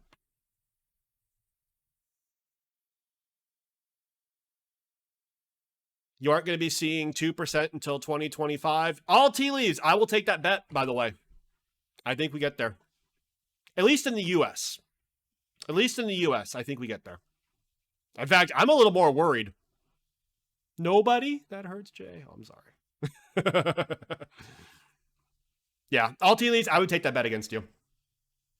2023, 2024. Somewhere between 2 to 2.5%. Yeah, I think we hit that. My bigger fear, all tea leaves, is in 2024 or even late 2023, we see inflation go significantly lower. That's actually a concern. I don't want deflation. I don't want deflation. Fuck no. I don't think we have a lot of protection at that lower level, strictly because of demographics. COVID killed a million motherfuckers. That scares me a little bit. Chem Life, I love this statement, by the way. Tech is the wild card. Yep. And that's the thing, guys. Especially if you're new here, let me explain. All right. When you look at something as like big and complex as inflation, you got to understand there's factors that will cause inflation to go up and factors that will cause inflation to go down. Here's the million, billion, trillion dollar question. It's how do you kind of handicap these different elements? All right. So for example, I'll talk about demographics a lot. Okay. COVID killed a lot of old people. All right. COVID killed a lot of old people. Unfortunately, older people do very little production and actually consume less, which means you start shaping the demographic curve to have a lot more people who can consume, but a lot more people who produce. So when you have that in place, it can actually create deflation, particularly when countries start importing a lot more labor at the lower levels. All right. So then you have technology. Technology is almost always deflationary, okay? The same computer that used to take up the entire size of a room and cost like $3 million, nowadays you can buy for like, you know, what, $18? It's a fucking calculator, right? It's cheaper. And Pitoska, counterpoint. Jay produces quite a bit and consumes a lot too. Yes. Thing, you just rejoined and you heard me talking about old people dying during COVID. All Tea Leaf says, you think the Fed is going to overcorrect? Agreed. Because it feels it has to overcorrect? Agreed. And in a way it must? Also agreed. You think we're in an extremely volatile global situation. You wouldn't be surprised if we get another big event which makes the market pivot back. I agree with all of that, by the way. Million people small. Yeah. In Chem Life, 100% correct on this one. The overall business cycle and the capital cycle do not always line up like they did in 2007, 2008. In times of the Great Depression, financial assets and natural resources decouple based on misalignment in their respective cycles. Also, everybody, super important, business cycle, economic cycle, and market cycles do not always coincide. This will drive people crazy. All right? When all of a sudden we get an announcement, we're in a recession, and the next day stocks start going up and people freak the fuck out, it's that whole notion that markets are forward-looking. That's why a market bottoms before an economy bottoms. Crazy. It will fuck with people. But yeah, Chem Life, 100% agree with you. Yeah, all tea leaves. I also agree with you in terms of the overcorrect. I just think that in the U.S. specifically, put it this way, between 2 to 2.5%, I think we end up hitting it, you know, by 2024. And in fact, one of my more bearish scenarios for like the mid to long term, so like 3 to 5 years, is that we dramatically undershoot our goals. Well, I guess overshoot. I'm more worried that the day where we start seeing inflation at like 1.5%. Because if the U.S. hits a deflationary cycle, it's a little concerning. No one ever appreciates. Deflation in a lot of cases can be so much worse than inflation. Just ask Japan. Yes.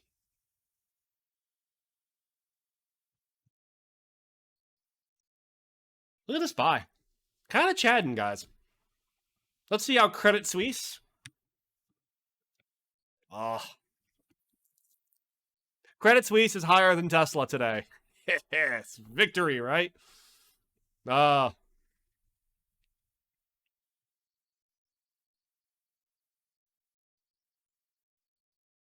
Chicken McNugget, why? Why what? Why what? Are you asking why is... Shut up, MDS, I've seen it, yeah. AAPL, they're getting fucked. Oh my god, they're getting fucked. It turns out when the CEO tells you dilution's gonna happen, you can't be shocked when dilution happens. Yeah, Thig, I mentioned that earlier. The United Nations calling for a pivot. Fuck. Go back to helicopter money. We don't have to go back to helicopter money necessarily, but I don't think the world should go back to a long-term time frame of like extremely low interest rates. I think 2% interest rates are fine. They're fine. You know, a shitco is a shitco. Let a shitco die. We don't need to save them all. Why is deflation worse than inflation? Good question. So, Turkey McNugget, here's the thing. If you get it's the idea of a quote deflationary cycle. Okay? What does deflation mean at its core? Okay, let's chat. It's super important. Super important. All right? Deflation means you see your money getting more valuable in the future. I have $1,000 in my bank account. I'm not going to spend. I'm going to save. Now I'm incentivized to save. Because $1,000 today could be $1,050 tomorrow. Or $1,050 next year. Okay? What happens if everyone starts saving? No one's consuming. No one's spending. Economic activity slows down. You get long-term recessionary cycle. Basically, Japan. Japan had a huge problem with this. So if everyone saves money, no one's investing, no one's consuming. Consumption drives the economy, my friend. And when deflation hits a cycle, MP Tosca is correct, it's much harder to get out of that cycle. Inflation, as crazy as it sounds, inflation usually breaks itself. Deflation does not. Consumer not consuming now. No. We're talking about what happens if you get a deflationary cycle. Consumers are still consuming. Consumers are potentially going to get more discretionary, which is good.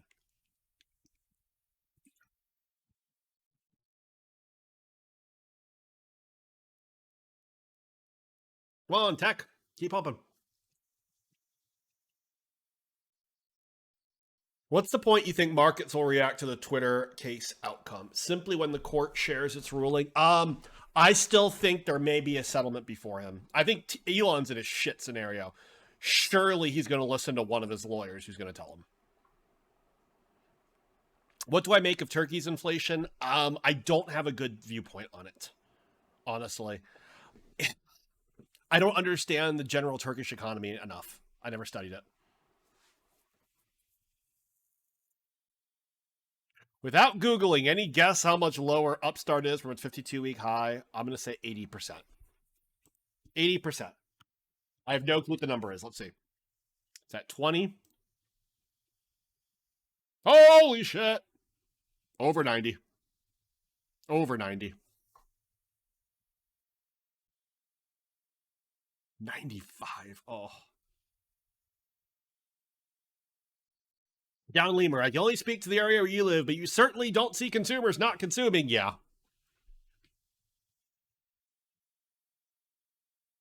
Hey, Gunplay. Any news worth noting about chat? Russian nuclear military trains seen on the move. Possible warnings to the West that Putin is prepared to escalate the Ukraine war. Well, let him. The rules haven't changed. Mutually assured destruction is still on. Is still a thing.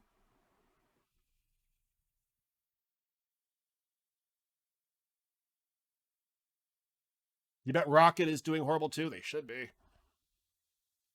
Settlement of $50 a share. Elon, is this the goal all along? Yep. JP Ghost. Yep.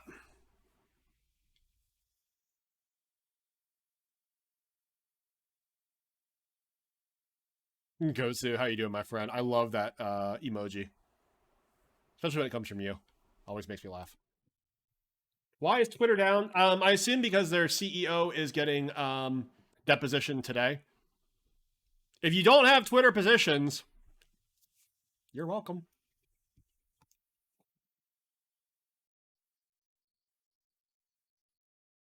Yeah, what is Upstart? AI-based lending. Can an algorithm be more racist than a loan officer? Let's find out. Yeah, I think it's an amazingly shitty business.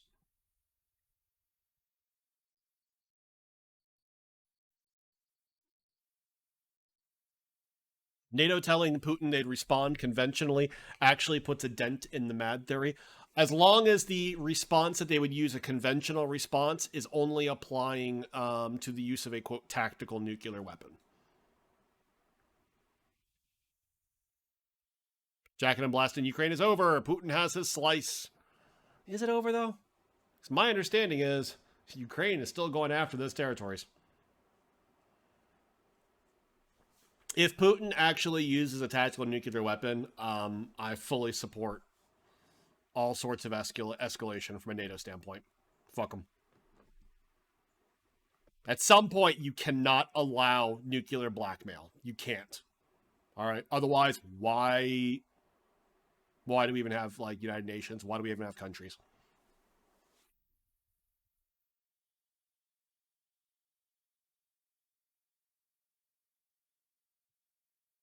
Here's the funny question. Not really funny, but All Tea Leaf says, I like this answer. The current goal the Fed has in mind is to see 2% inflation by 2024, if you remember correctly. I think they can reach this goal, but you're worried the global situation may cause something unprecedented for the Fed to pull back from its current plan. If I had to put your eggs in a basket, you'd say the Fed meets its target, but we're in wild times. Here's the fucked up question. Is it possible the Fed pulls back from a lot of their actions, but inflation still drops to 2%? Because I think inflation is going to drop, period. Put it like this. The Fed is not my concern for inflation going up. It's fiscal policy. Some new stimmy gets announced, something new stupid happens, or geopolitically related, i.e., Russia does use a nuke. My bigger concern, my bigger viewpoint is, to me, just based on what's going on in the world, inflation's already going to fall.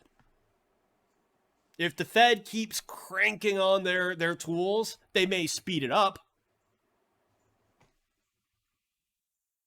I mean, shares are safer. Shares are safer. I have November $45 calls. 45 is my sweet spot.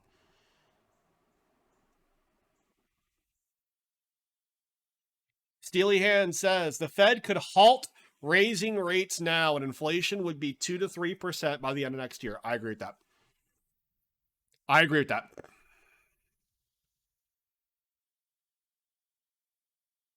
Vanna Black, hold that thought. We're gonna talk shit about Tesla in about 5 minutes, guys. We're gonna shit talk Tesla. Oh, my friends, we all get to shit on Tesla.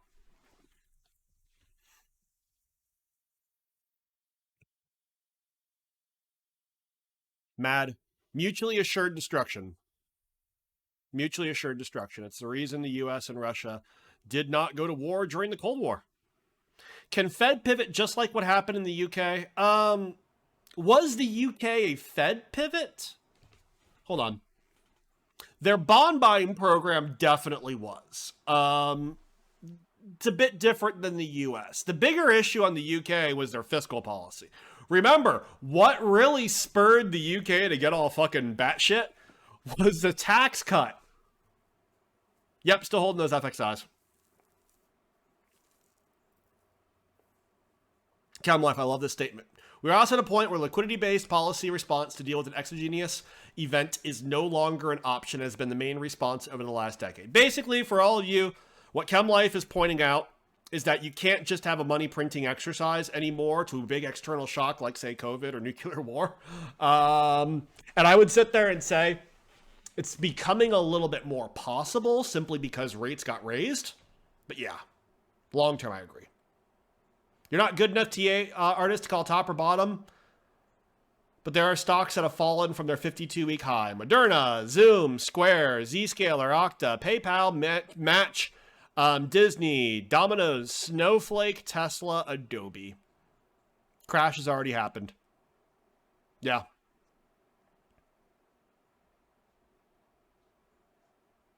Steely Hands, I like this. It's a bit semantical, but you'd call the UK thing an intervention as opposed to a pivot.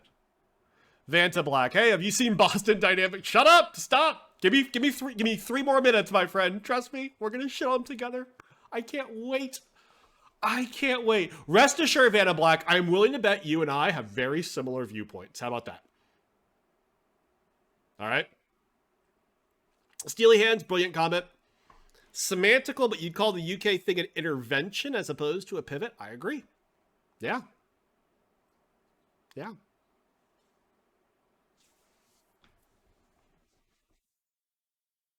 Yep, Chem Life. Anchoring bias to previous highs that doesn't take into account differences in market liquidity and discount rates will only cause pain. By the same token, you're not wrong. You're not wrong. I'm still going to sit there and say, if at the micro level, you look at specific sectors and specific companies, and I'm sorry, like Qualcomm doesn't give a fuck what interest rates are. All right? What? People are going to buy less cell phones? That's fine. They're selling in new markets. They're going to be fine. There's certain examples of stocks or specific sectors in which I say they don't have to give a shit.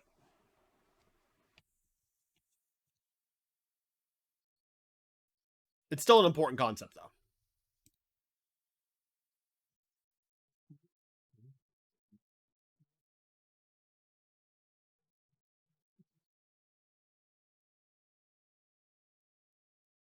All right, guys, let me get a refresh on my drink. I will be right back, and then we're going to talk all about Tesla. It'll be fun.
All right, friends.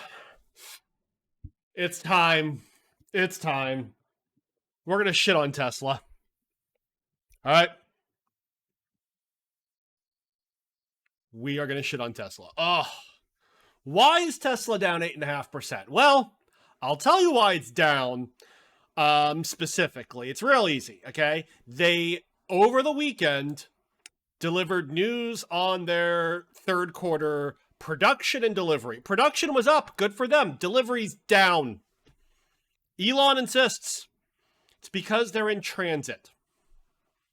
Okay? A lot more products are in transit. All right? It raises the question of demand. All right? Demand for Tesla's vehicles, is it going down? All right? TG Impact points out correctly, missed deliveries cracked the growth story behind the multiple. The multiple! Tesla is trading right now at 45 forward PE. All right? The only way this makes sense is if you have a company that continues to grow like this. All right? Now, Tesla had an advantage. All right? They were the first to make real sexy electric vehicles, but they're no longer the only. All right? Axon, saying they're in transit sounds like someone late on rent. Exactly. All right? So, that is half the problem. Now let's talk about the fun thing. They had their AI day on Friday, and holy shit. This is what they pulled out. Look at this.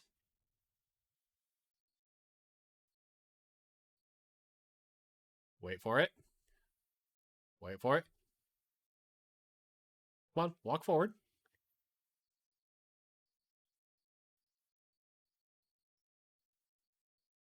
Yeah. That's what they revealed. And first of all, how do you breed this, huh? Come on, come on. Elon Musk's gonna make a robot he can't fuck? Come on. All right. What a massive piece of shit. Yeah, we can't have this. I've seen this movie. It doesn't end well. That's correct. So, didn't hit a kid at least. The problem is this, okay? Basically, Boston Dynamics has been doing this shit for decades now. Decades. All right? Decades. But this is his idea when he says he's going to produce over 1 million of these, and he wants these to cost somewhere between $20,000 and $30,000 a piece. By the way, if you ever want a bullish case on semiconductors, how many fucking semiconductors do you think that thing has in it? All right. Let's relax for a second. Weren't electric vehicles just as shit when they were first made? Yes, Vanta Black, you are correct. You are correct. And GG Impact points out, yes, the Boston Dynamics robots, 10 million. Tesla's 20,000. That's true. Now, let me shit on it more specifically.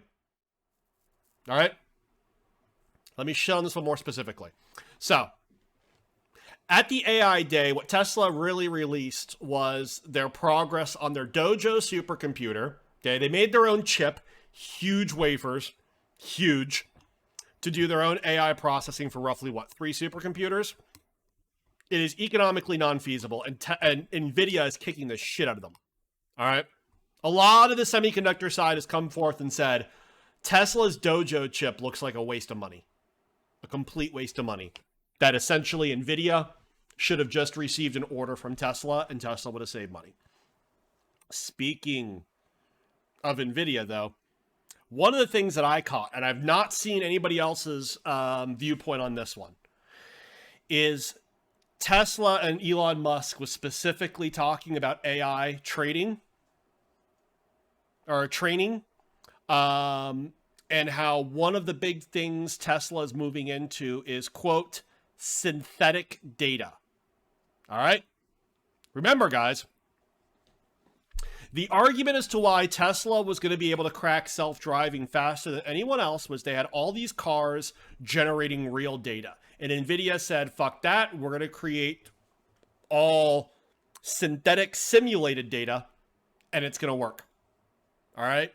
Now Tesla is going back and saying, we're going to do synthetic data.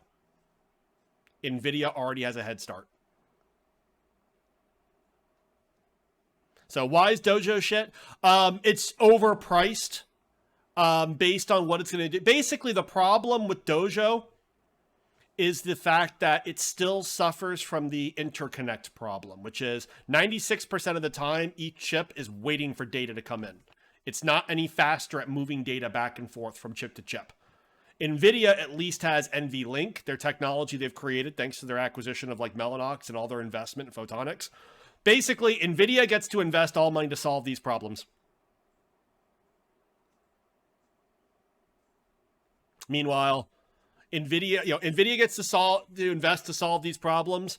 Tesla has to invest now in robots, AI, and automobile production. All right, plus solar roofs, rockets, anything else that Elon Musk personally wants to invest in. Therein lies the problem. Dojo Cat, no. Dojo chip. Let me show you. It's a really cool chip.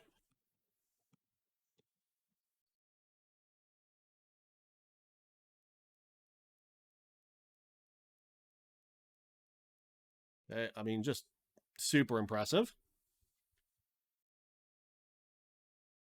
I'll show you the picture of it.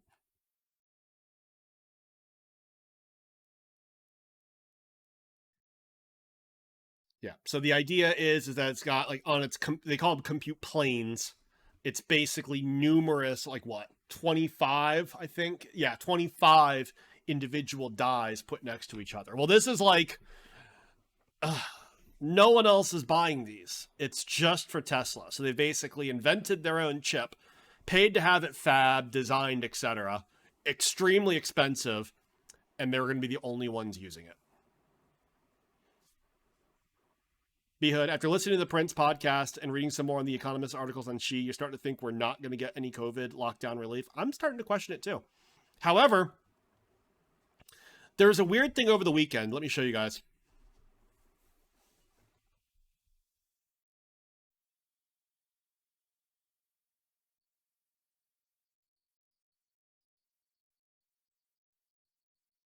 I like this. I'm going to take your job one day. Sure, buddy. Let's get you nice on stage. Get you out on stage nice and steady without breaking anything. No, where's my... Yeah. Actually, it was one of my tweets. Hold on. I'm looking at my likes. That's wrong with me. I should be looking at my tweets.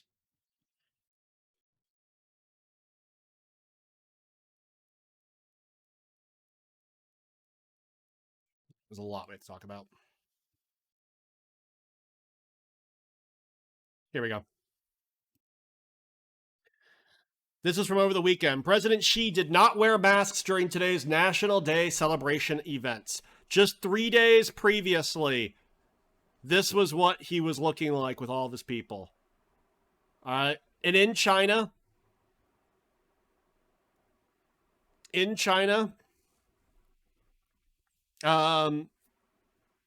perception matters. You got to play into the fact that no one's wearing masks on this one, and 3 days earlier, everyone was wearing masks. They use this to signal socially.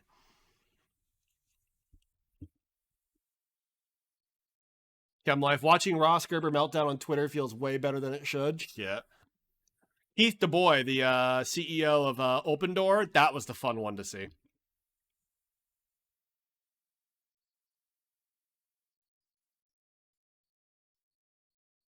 But this gives Xi more reason to clamp down, so it's on his terms. I agree, but I still think they want to push with reopening. I truly believe that, but he's going to consolidate power, no doubt about it.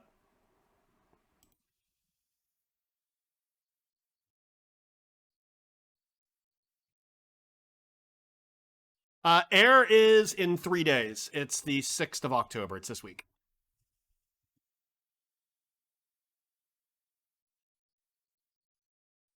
Yeah, so much for that China coup. Agreed.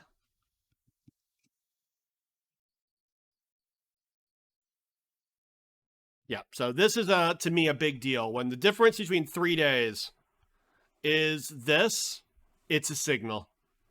It's a signal. That's how I would view it. I still think you're going to see Something else that's really important, guys, keep this in mind about China, because this fucks with people in the West.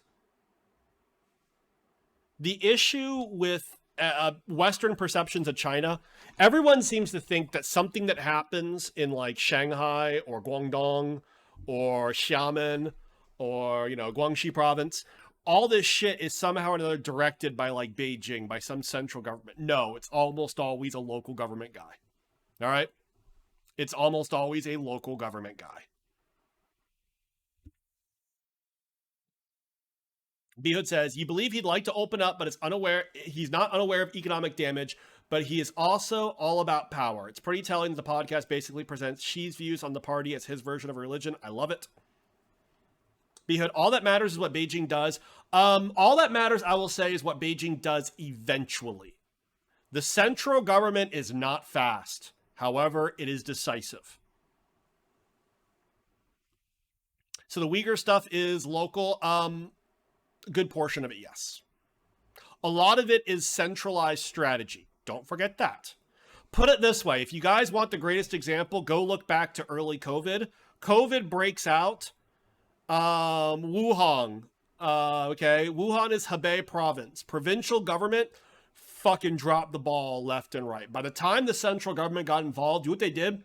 They sent in the army, they sent in the generals, and then they sacked every fucking person that basically was in the line of control with the health department of the province.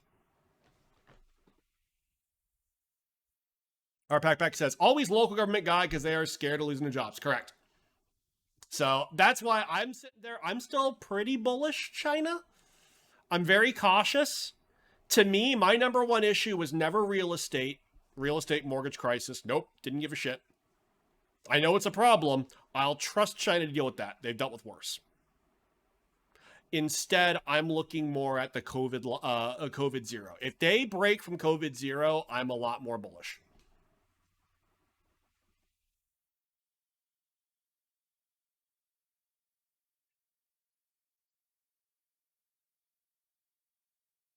There's another article about how during the Trump administration, during all the negotiations in China about opening up for reduction in U.S. retaliatory tariffs, the Chinese trade reps had a deal. The U.S. thought it had a deal. Xi and the Politburo came out and said no. Yep. Was 39 the bottom on yen? I have no clue. It's a fair question.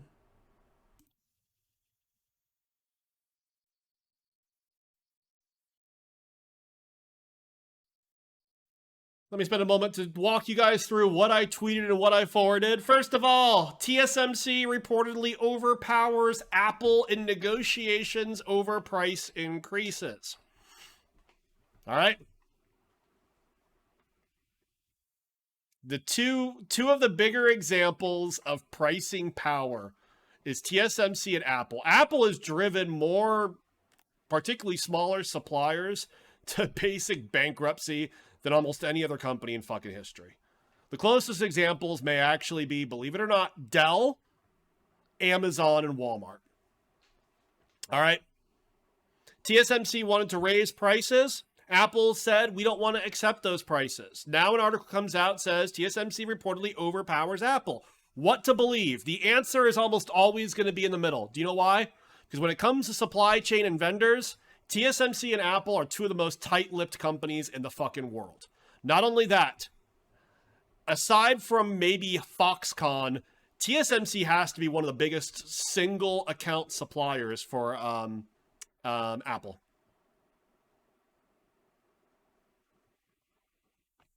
TSMC has amazing pricing power. Put it this way. Right now, all of Apple's processors get produced by TSMC. Okay? If TSMC, or if Apple said, fuck you, we're not going to pay the price, what's the immediate thing that happens? Well, it has no impact for the next, 9 months? They're still on their current iteration. Apple would have to immediately basically do a lot of work to transfer the design of their current processors into either Samsung or Intel. All right, I'll give you a hint. It's not fucking Intel. They can't do it yet. So they have to go to Samsung. They basically have to re-engineer their chip. It would not apply until their next iteration of the iPhone.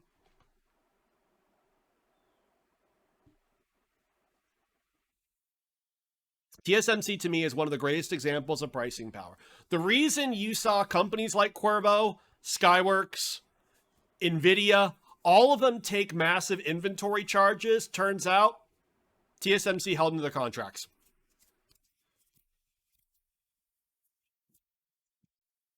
Yeah, who else are you going to go to? You can't even try to slip off them over time. Yeah. And by the way, I will still insist the answer is somewhere in the middle, because not only does TSMC use Apple for fabbing chips, so they basically buy wafers, they're buying packaging services. All right, because what Apple's actually buying is packaged chips. Biden administration is considering expanding the foreign direct product rule, the one that ultimately struck the blow to Huawei, to an oh. Well, I assume semiconductors are not going to like this. The administration is also expected to introduce further controls on chip-making tools and chips sold to China's most powerful supercomputing and data center projects.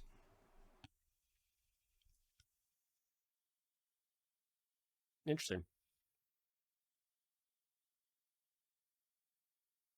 Thanks for sending that over. What's next on the hit list? I don't know. NVIDIA's been clear. Most of their contracts in China tend to be for foreign companies, particularly for like data center products. Right now, NVIDIA's not going to lose a single sale of a graphics card for a PC. Promise you. Those aren't the concern. The concern is their H100, A100 data center GPUs. And those are super, super important. Chad, did my semis bull thesis account for governments killing trade surrounding semis? Yes. Yes. Let's rephrase.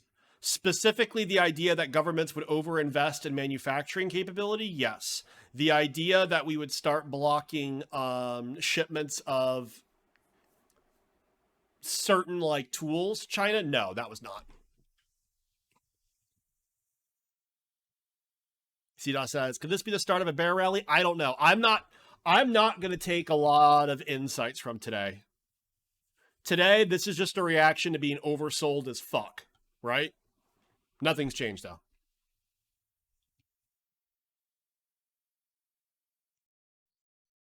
God damn, it's really bright, guys. It's super bright green. This is very green. I don't trust this kind of shit. It does make me smile to see Tesla down, though. Because Tesla should be down. But yeah, Chad, I never expected, like, chip production sub 14 nanometer, like the tools. I didn't expect that one to happen. But I do expect the US to invest and Europe to invest a lot more in producing chips domestically. Chem Life, the FinTwit meltdown this weekend was something. Oh. When FinTwit starts going off about Credit Suisse, I'm sorry. At a certain point, guys, FinTwit's now purely for counter. It's a contraindicator. Why is Tesla dead? They missed their deliveries number. That was released over the weekend. Not only that, their AI day was a fucking joke. FinTwit was a mistake. I do not disagree with this. And Qualcomm's up almost 4.5%. Good for them. They need to keep going, though. I need to see a little bit more. AMD's up to a price not seen since, what, last week? Look at this. This is a good company. Chad, they showed us a sad sack of shit robot and it ruined everyone's appetite. Yep. Hey, Gelatinous Orangutang. Oh my god, so much green. It is. FinTwit is the meaning of modern speculation investing. Agreed. It's all a bunch of tulip chasers.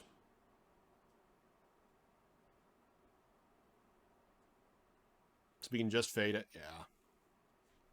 There was so much wrong. I'm waiting to see whether we get a power or sour hour before I decide how to play. I'll probably do a little bit on the overnight, play the close. Sagano.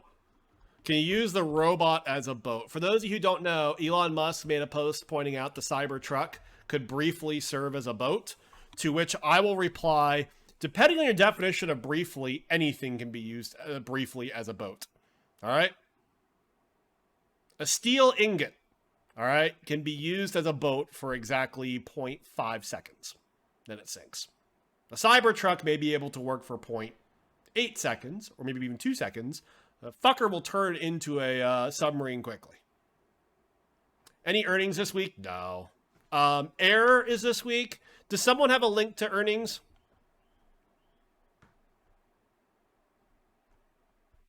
I'll put it up there. It's a boat in a transitory sense. Agreed. All right, look at this, guys. Neil Kashkari at a Browns game with the chief legal officer of Coinbase. Neil Kashkari looks like he's got the good. All right. He has the best cocaine in the world. Look at his face. Look at his face. By the way, Elon Musk insisting that his boat or his truck can serve as a boat, to me, just proves Elon, whether it's in the land, sea, or air, thanks to SpaceX, Elon Musk can kill you. All right? He will not be happy till he can kill you. Everywhere. Yeah, this is Neil Kashkari. Oh. Steely, this is important. Rapidly declining savings for Americans. The new data shows that the peak savings stock was $2.1 trillion in August of last year, and some $630 billion has been spent. This is getting spent faster than expected. Right? Until we burn through these savings, I don't think we hit a recession. Consumer will remain strong while it still has that stimmies. You got to burn through it. All right, it's going faster than expected, but to give you perspective, the peak was 2.1 trillion, and they're saying basically a little bit less than 1/3 of it has been burned through. We got time.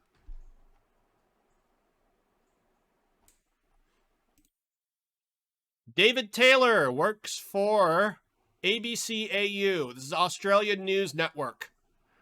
This is the post that made everyone have to learn about Credit Suisse. Thank you for that. I'll go back to that. Okay, this is the tweet that got everybody crazy.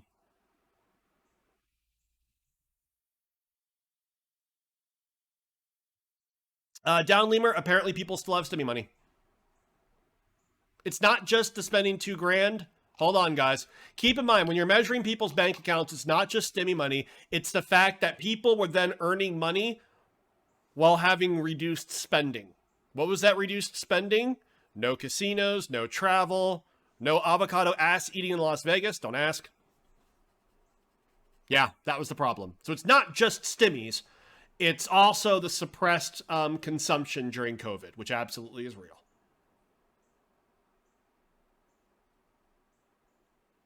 But look at this. This is the tweet, guys, that caused everyone to learn about Credit Suisse. A tweet by ABC business journalist David Taylor suggesting a major international investment bank was on the brink was deleted on Monday afternoon. Around the same time, the public broadcaster said it had reminded the reporter of its social media guidelines.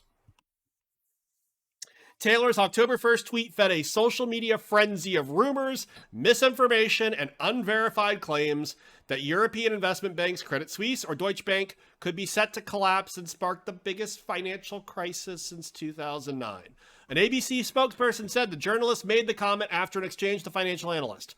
His managers have discussed the matter with them and have reminded him of ABC social media guidelines, i.e. don't get us fucking sued.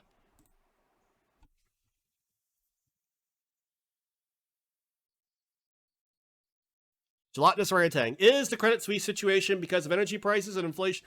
Sorta. It's much deeper than that. Credit Suisse is a shit cow. They've always been that way, by the way.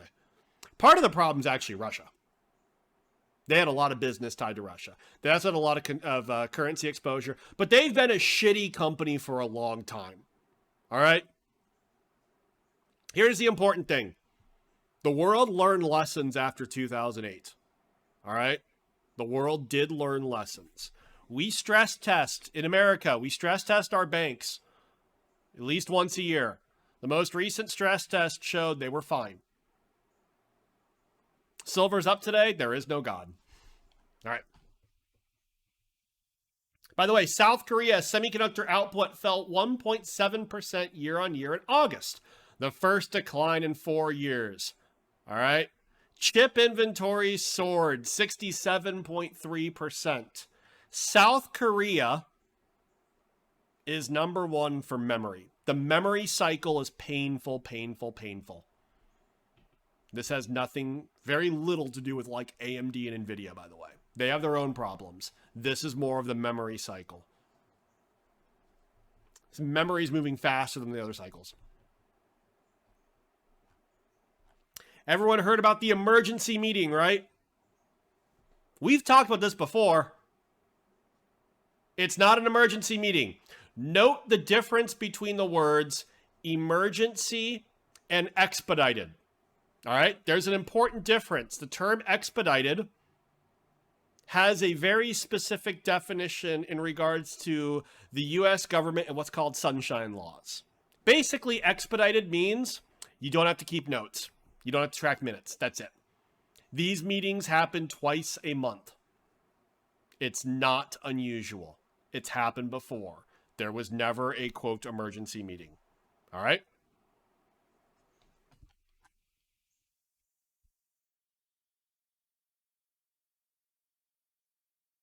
Everyone say thank you to Intel, especially for Micron people. Micron pushes DDR5 crossover in servers from the Q4 2023 to sometime in 2024 due to the delay in new server CPU launches. This is the Sapphire Rapids issue. All right? Here's the problem. DDR5 in the data center. Remember, Micron is strongest of all the memory producers in the data center. And DDR5 was going to be a very big deal in the data center. Thig, hold that thought. We'll talk Mobileye. I have a lot of thoughts on that one. All right. So, the crossover means when they were going to sell more DDR5 than DDR4, the current generation, current leading edge generation in data centers. And they've had to push it back basically because Intel delayed Sapphire Rapids. A lot of the weakness Micron has seen and has guided for, a lot of it is caused by Intel. Intel was supposed to be first on the market with the major CPU that could handle DDR4 or DDR5 memory. When they pushed it back, it fucked over a lot of people. Particularly Micron.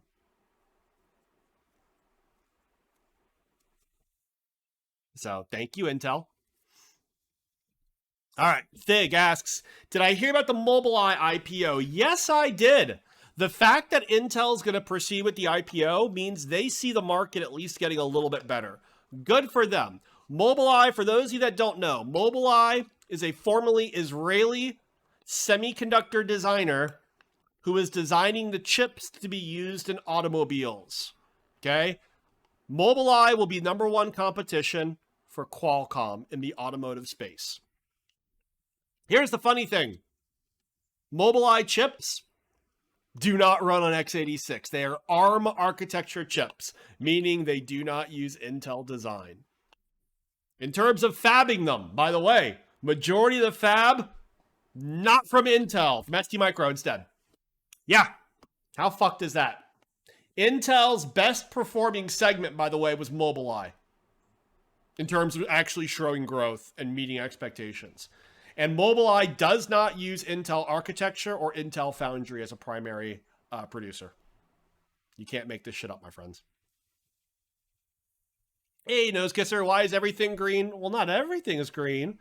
Tesla's eating dick. By the way, today was the first time I've ever made money on Tesla puts.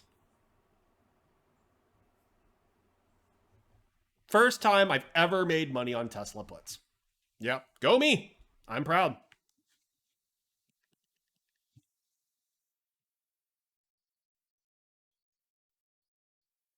Guess the Alzheimer's. No, it did not. Twitter being red, I don't get. That's pretty red. I don't think, I mean, I don't know what the next next catalyst for Twitter is. When's the next court case? Big thanks to everyone attending Team Qualcomm all hands meeting in Bangalore. Interesting. Cristiano Mon looking happy as fuck.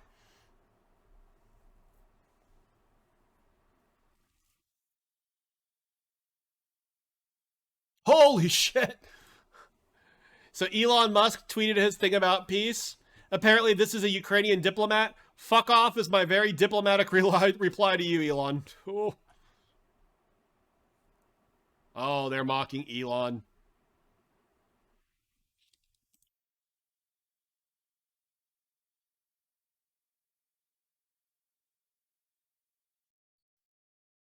Um, Apparently, he's the recent ambassador to Germany.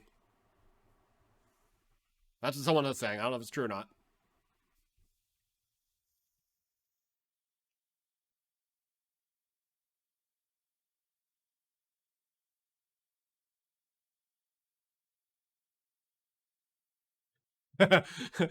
Powell seeing the action today.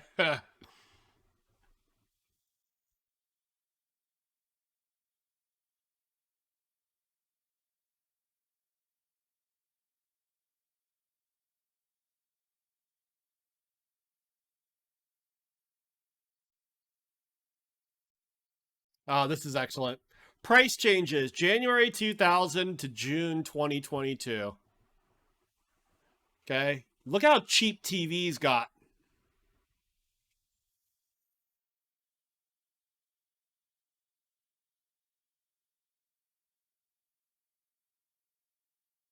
It just goes to show. Some things get more expensive college, hospital, medical, food. Some things get relatively cheaper. I like the spike you see in things, obviously, like post 2020.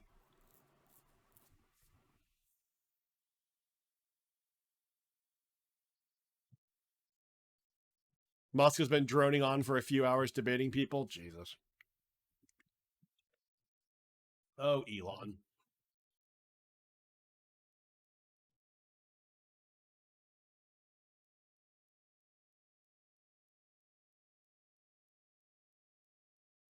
Let's try this then. The will of the people who live in the Donbas and Crimea should decide whether they're part of Russia or Ukraine. Let's try this then. Russia leaves Ukraine immediately, pays reparations, decolonizes, demilitarizes, denuclearizes.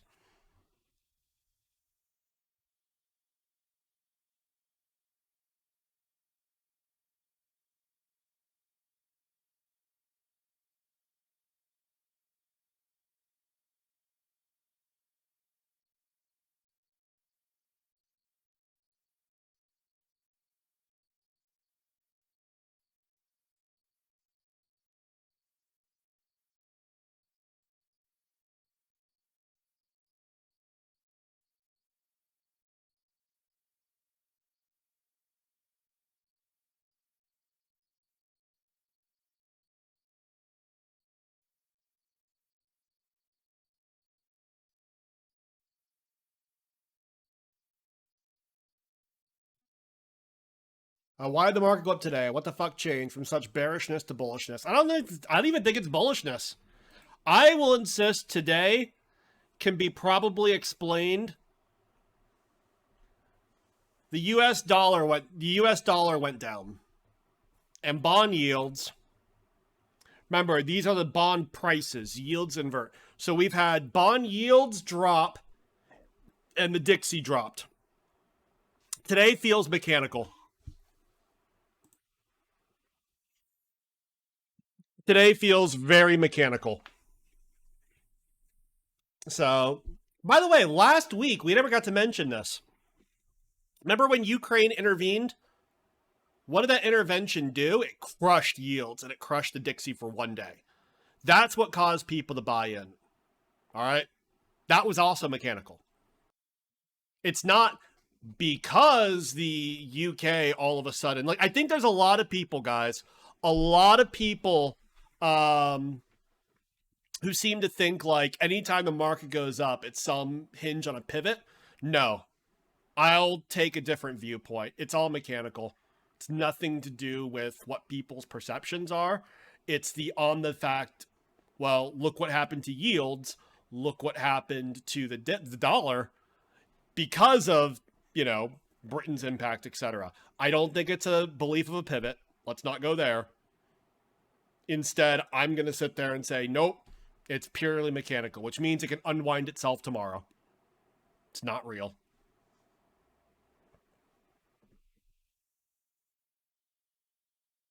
Yeah, we were down 8 of the past 9 days. I know.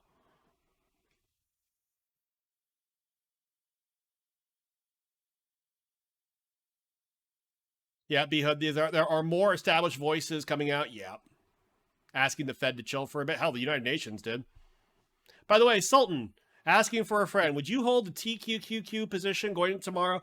I actually bought some TQQ earlier, and I'm going to be struggling with the same thing. I will probably set a stop loss. In fact, let me do that now, because I bought it at 2023.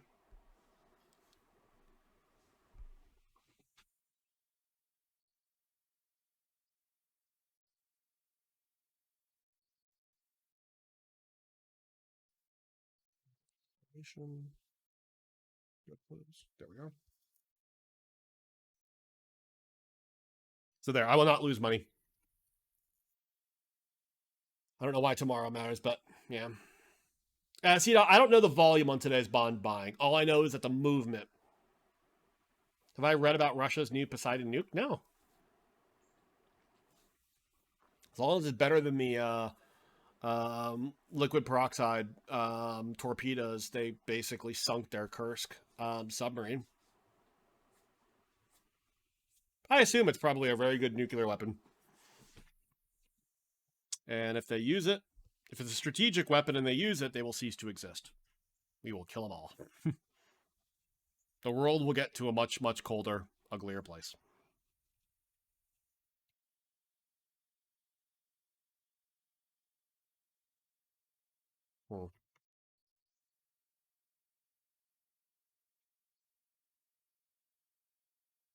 A drone deployed from a sub that detonates in a half-mile underwater creates a radioactive tsunami. Ooh. 1,600-foot wave. We've had those before, by the way. I think 1,600 is the biggest. We've talked about this before. Latuya Bay. What was the height of it? So he has 1,600 feet. This was supposedly 1,720 feet.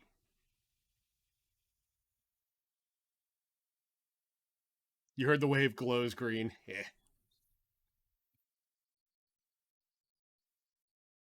Yeah. So 1,600-foot wave would not be the biggest wave technically humans have seen.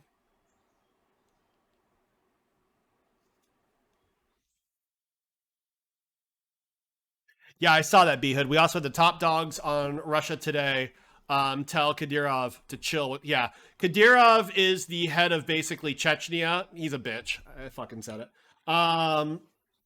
He's a Putin bitch. And he was talking about using a low-yield nuclear weapon on the battlefield. And some Russian policymakers basically publicly rebuked him.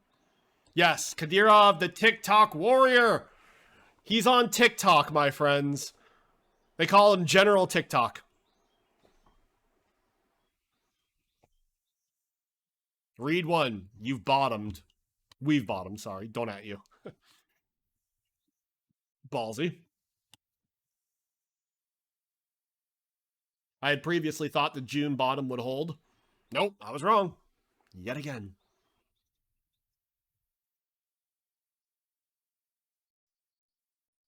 Still, what a fucking pump.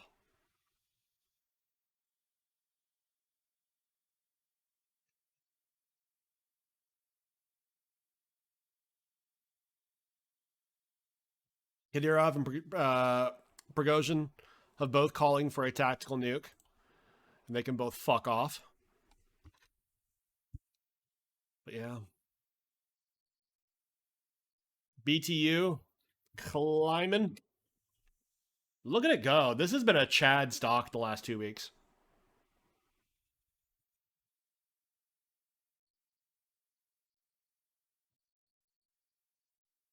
Yep, Tesla not fucking. Good for them. Again, Tesla is egregiously overpriced. Even if their shit goes right, like, I'm sorry, but they have tougher competition for example, than NVIDIA. So why did they get the premium over NVIDIA? It doesn't make sense to me. Thoughts on Burry? None. He's smart. The SPY volume is just not giving. Interesting. Keep in mind, you will always have higher volume on down days. Yeah, about 60 million.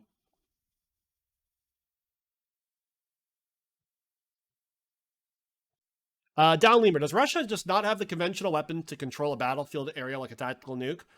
What's the upside to using a tactical nuke? I don't think there's a lot of upside in using the nuke. I think there's a lot of upside in brandishing or threatening the nuke.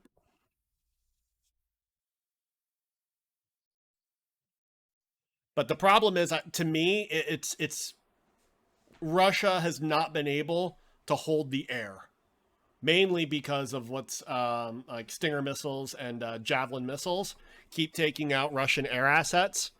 So because of that, they can't really credibly threaten a lot of the Ukrainian artillery. The new artillery has been fucking spot on. I do not trade currencies. Super interesting topic, though. At some point, the US dollar is going to fall. I don't know when, though. I don't know when.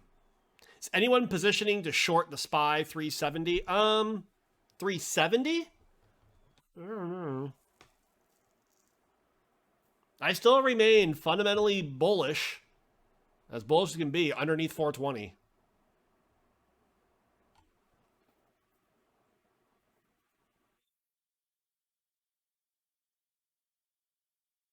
Yep, Steely Hands points out, Russia's escalation ladder reaches nukes much faster than the West because they have fewer capable conventional assets. Yeah. I am the chart master. All right, speaking of, guys, it's time to do the poll. The poll. 368 is the pivot point today. All right, guys, you must ask yourself. 368. My God, what a fucking move today. Do you think we end today higher or lower than 368 on the SPY? Ready? Go! You have 2 minutes. Get your bets in. If you do not see the poll, refresh. What about oil? Already asked a few times. Did OPEC just give a bottom? I'm wondering if that's the case. I want to find out. Did they cancel their meeting this week or what? I saw they canceled their, quote, technical meeting. Does that mean they're not increasing? I don't know. But could be a good time to actually buy in some oil. Yeah. Let's see how the Qs are doing. You think OPEC told the OPEC Plus to fuck off? Interesting. TQQ be fucking. You logged in to be a bear at the last moment. Hey, hello, Caffeine. How you doing, my friend? Hope all is well.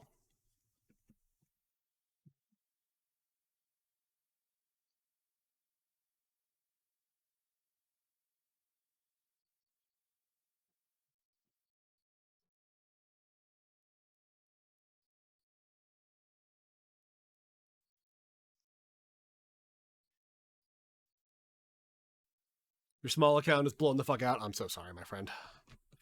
Today was a shocking move. I mean, Jesus, look at it. You don't trust this pump one bit? To me, it's mechanical. I don't think there's been a fundamental change in sentiment, Caffeine. I think instead we've seen a big push down in Dixie and a big push down in bond yield, so everyone's just buying hand over fist. The second that undoes itself, and it will drop again. That's my view. By the way, part of it's interesting is, did anyone catch the news of China supposedly telling its biggest firms to prepare for the Chinese government to start selling dollars? Because that could move the market up.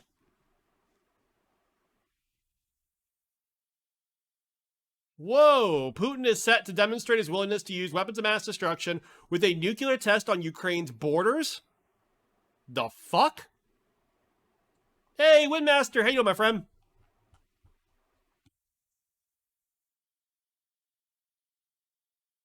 Liquidity. They've been selling dollars the last 8 years. But at the same time, weren't they buying treasuries?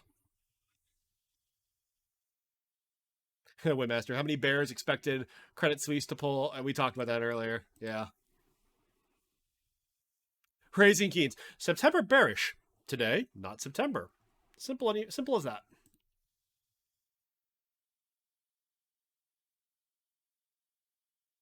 Zelensky. Which Elon Musk do you like more? One who supports Ukraine, one who supports Russia?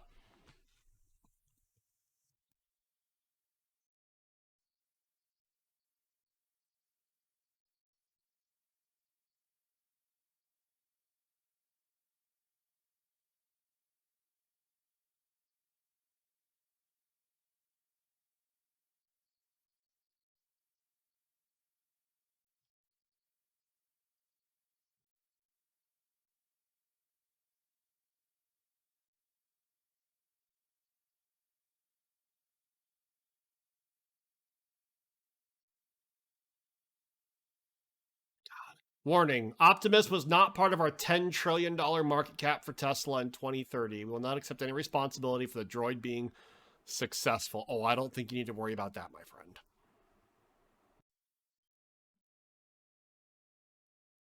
What companies make bunkers? Turkey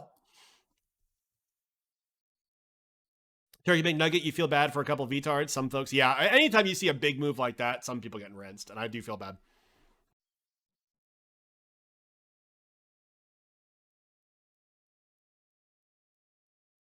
Ukraine versus Elon Musk is not something we had on our 2022 bingo card.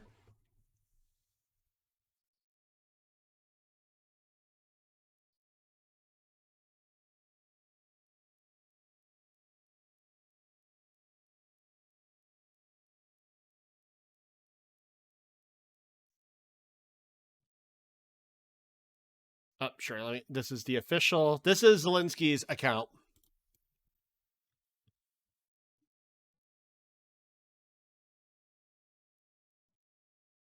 Gunplay. If you're begging the world for $5 billion every 5 minutes to finance your war, perhaps you should be more humble than that. I don't know. Kind of like it.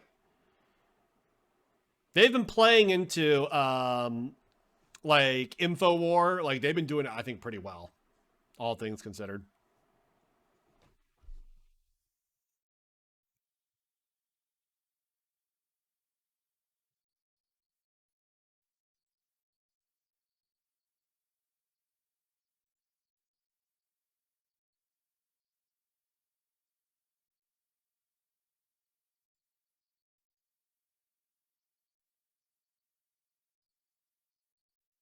Why don't you try to ship that truck you announced 5 years ago and leave politics to the adults?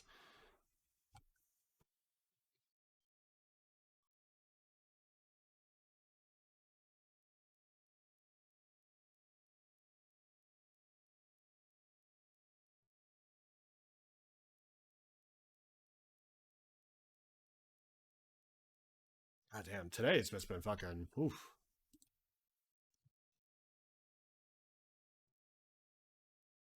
3% up day. Hmm. Now the big question is, do we get a power or sour hour? Given a lot of people who played intradays, surely are to take some profits, right? I mean, they don't think this lasts another day, do they? If Twitter starts hating Elon, how much will Tesla lose? I have no clue. Their cars are that good. I will always maintain that. Tesla's vehicles are, we can complain about them like for a lot of potential reasons, and we can hate on Elon Musk for a lot of reasons. Their cars themselves, I still think are pretty impressive.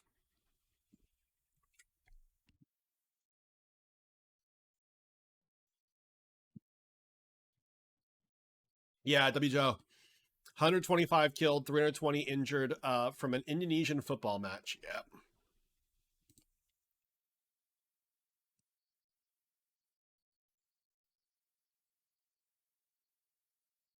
That's why you want a long-term short Tesla, short Musk and not Tesla. I like that viewpoint.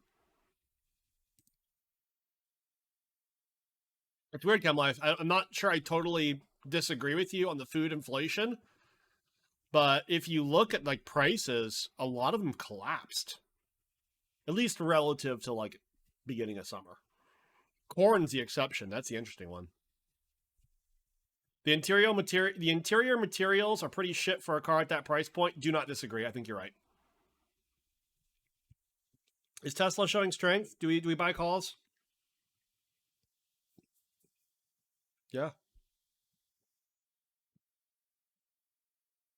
I'm gonna buy one call. I made money playing puts, so I can buy a call. It's fine. Exactly one of them. Weekly,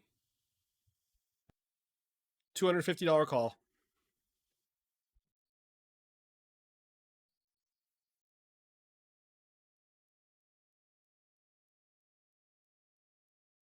There we go. Zoom out on pricing, sure thing. So like, let's pick oats as an example. Let's go to weeks. Yeah, I think it goes along with the higher for longer perspective. All right, because if that's the case, you'll notice something. We're higher than we used to be. Let's go to months. But even then, we've had periods of higher, or roughly ballpark where we are.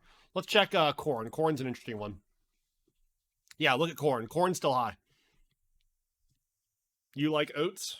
Are you a horse? If so, Elon wants to talk to you. He wants to sell you. Elon will trade you for a dry knuckle hand job from a mid air stewardess. Looks like Bitcoin. Yeah, it's the real corn.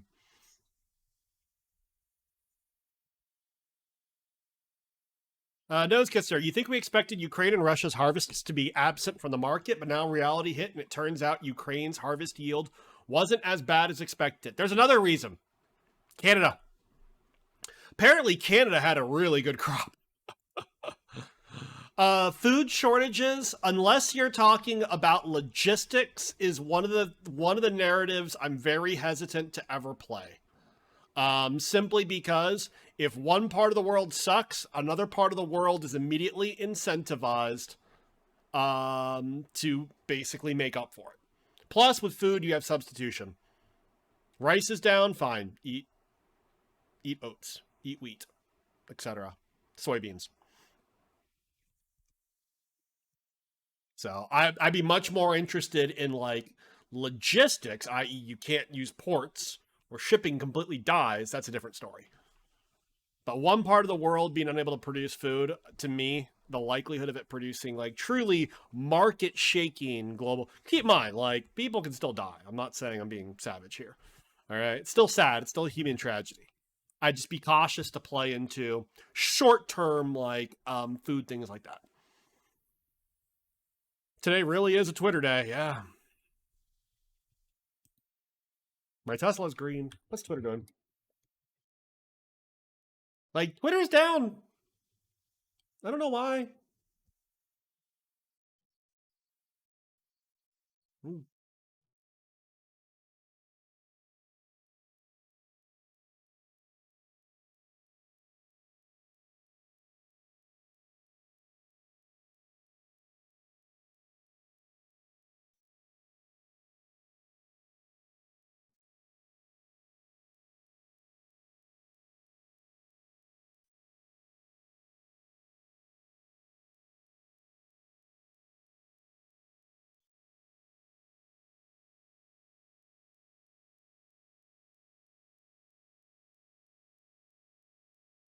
Yeah, not the stock, of course. Yeah, it makes sense.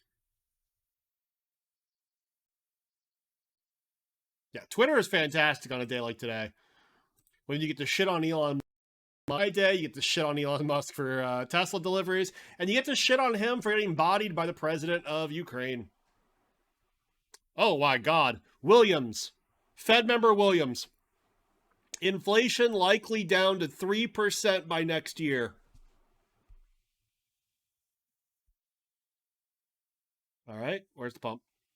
Do we pump on that?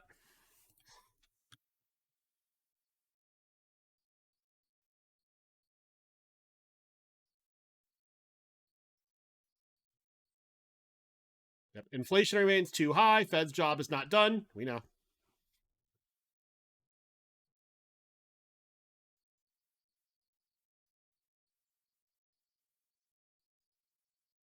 Man, SEC charging Kim Kardashian is funny. Yeah, Fed's job not done. Yeah, I said that one. Fed's job is not done. We know.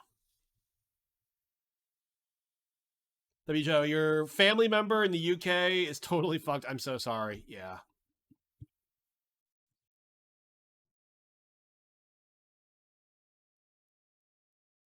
Oh, God. You know what this is from, right? You know what this is from? Liquidity. I'll give you a hint. This has nothing to do with this. This was a protest close to a decade ago, like about climate change. Like, they're not supposed to be dead bodies. This is fake. This is fake news.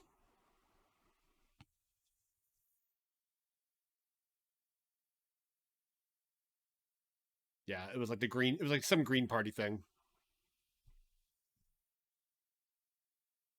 Yeah, Austrian news report a demonstration about climate change. Yeah, it's fake. I'll give you a hint. Have you really seen people line up like body bags for a like press statement? And you can go back to like Rwanda, etc. Look at real crises, and you never saw it. So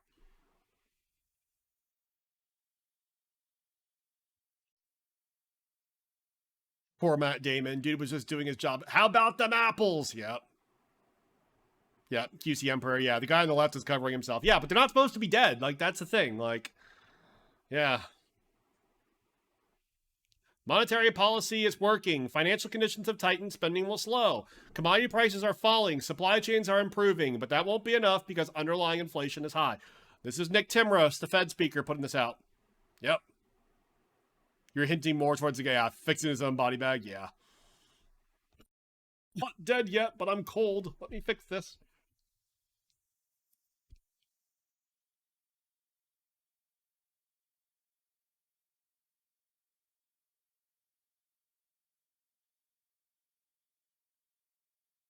We haven't reached the capitulation point. For who? Bulls or bears? I'd say both.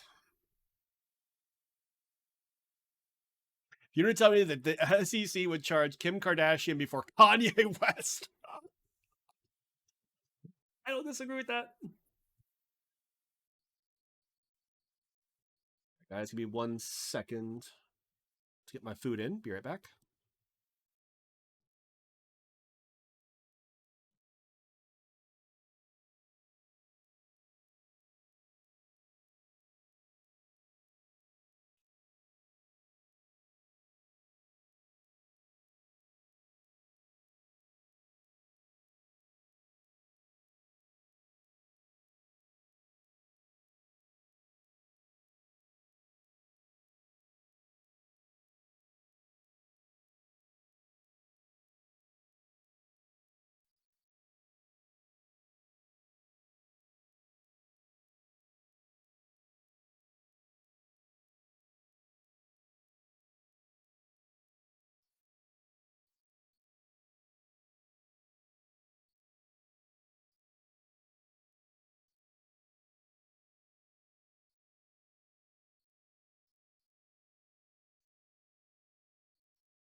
Hey, folks. Thank you for being patient. And we back.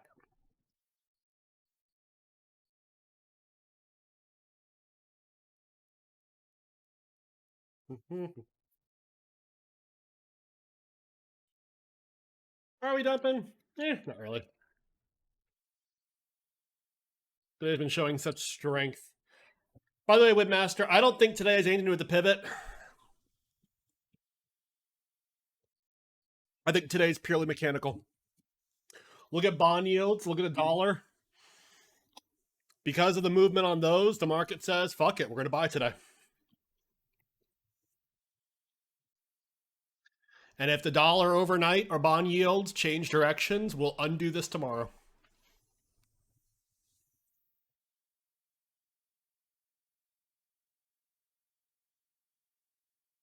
Looks like Twitter's pumping a little bit. Keyword a little bit. Look at that.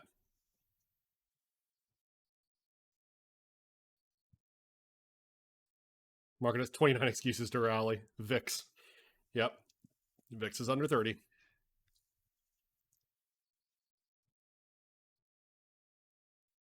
Mm-hmm.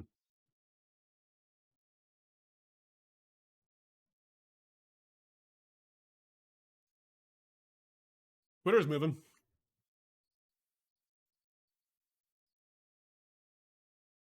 Come on, do one. I want to see it bump a little bit.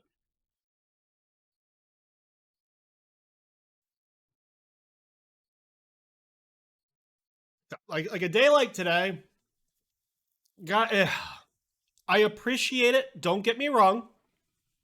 I appreciate it.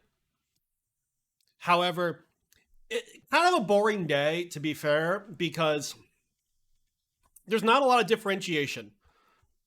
It's more interesting to talk about it when it's like, oh, here's some pockets of red. I mean, we know why Tesla's down. Why not, right?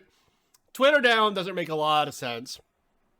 As a sector, healthcare is still doing well, and it's more of, to me, I barbell approach, guys. Healthcare is almost the inverse of tech right now, even more so than energy. It's defensive, and no one wants to be defensive. But yeah, I don't think today has anything to do with the pivot.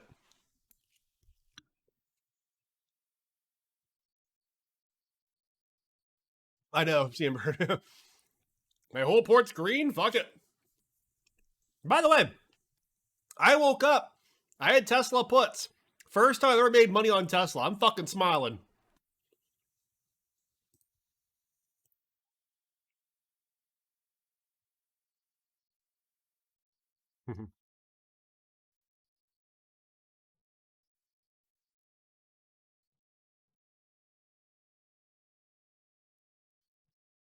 Now imagine this. Overnight, China does some more currency shit, and our dollar keeps going down. We're going to do this again tomorrow.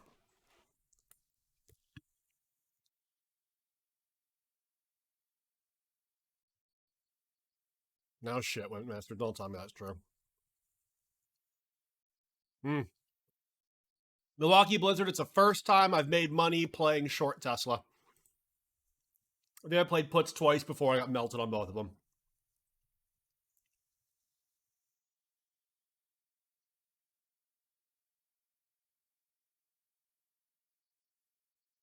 You know, I wish, not to call anyone out, I wish FinTwit would get over this habit of like feeling the need to spike footballs. You know, for all those lovely comments of the weekend, I always say do what's best for you. No need to be a drama queen to help you feel better about your agenda. Many of you thinking you are so smart are going to get absolutely wrecked with time. Let's not go there.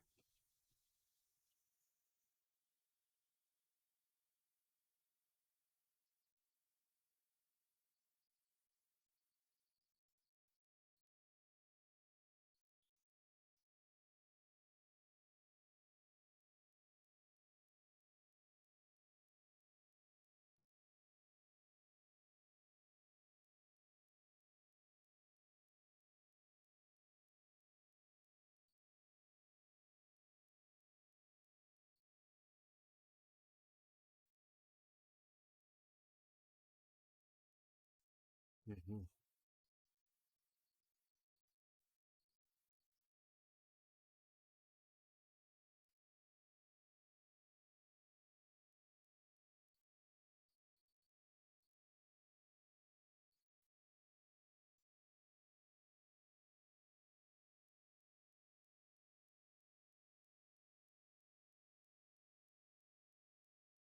Google's marching back to 100. Good. It's a good company.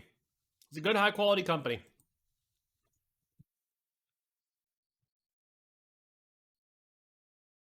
Let's see what SPY's going to do. It's trying to move. Trying. Listen, today's been a hell of a day. The SPY's the drop. I'm not going to complain.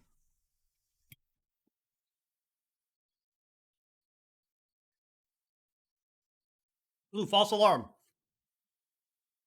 Hey, Jay, I'm starting to find info about moonlighting in any of your company's policies. Think it's safe to just bluntly ask HR? Yes. Correction. Presume that you're doing something dramatically different. I.e., if I'm working for a company doing like HR operation strategy analytics, I'm not going to sit there and ask, hey, can I moonlight, as a paid consultant for someone in the same field? Now, keep in mind, previously with one of my employers, I did notify them that I was a consultant for, what the fuck? GLG. And I told them, is that all right? And they said yes. So, depends on kind of what you're doing. I think you can bluntly ask. Yep.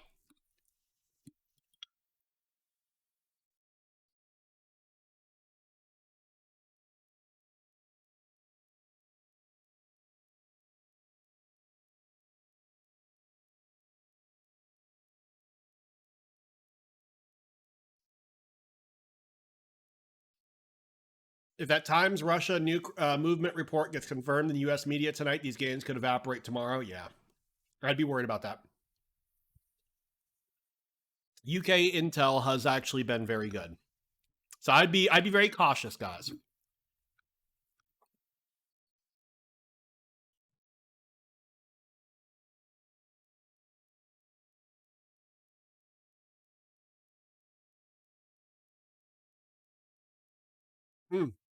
Sleepy Hacker, first time chat. Greetings, welcome to the channel. Intel Arc, it's now on news yet. Not on news yet, but it will be. AKA Intel's coming for NVIDIA and AMD GPU wise. Good luck. Good luck. Problem is, part of it's actually software and libraries, and that's where Intel is notoriously weak. Not only that, I would be very interested to see what, like, to me, the most important thing is not going to be Intel's Arc, i.e. gamer graphic cards. It's going to be Ponte Vecchio, their data center product. Okay, data center is going to be more important. That's the one that I'm interested in. That's the one I'm looking for. But yeah, very interesting. Never bought the stocks before? Yeah.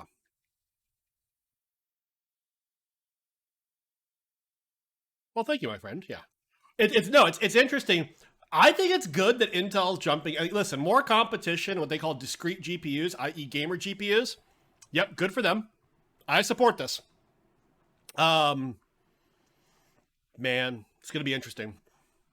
I'm not a fan of Intel right now. AMD's cheaper. Hey, the Bob, how you doing? Thank you for the 2-month streak. 8 months in total. Thank you for the sub.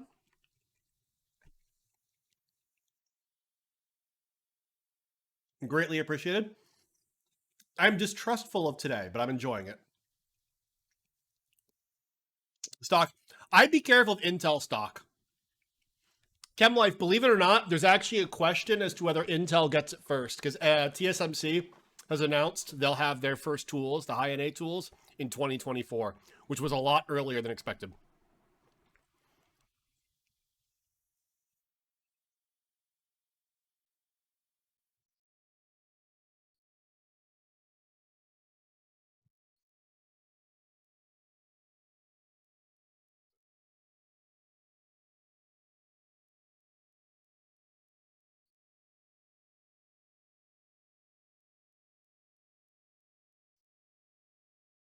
Intel. Just be careful with Intel. Be careful with Intel. Sleepy Hacker, to give you an appreciation of Intel, for example, versus AMD, for every dollar AMD sells in revenue, they get back 25 cents in free cash flow. Intel, for every dollar they get of revenue, they basically lose 10 cents in free cash flow. Not 10 cents. Actually, I think closer to 6 cents.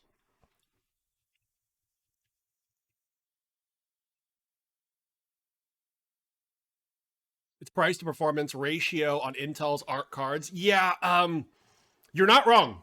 By the way, you're not wrong.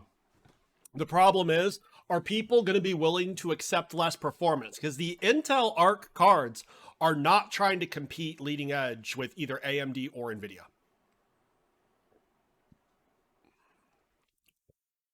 Investimab, good afternoon. What's the bigger breath of fresh air, the green or Tesla's fall? While the green may make my portfolio happier, honestly, Tesla's fall. It's more logical. Yeah, the non-premium segment is shitty with lower margins. The margins are going to be particularly bad because my understanding is a good portion of that GPU die is manufactured by TSMC. Intel doesn't even make it yet.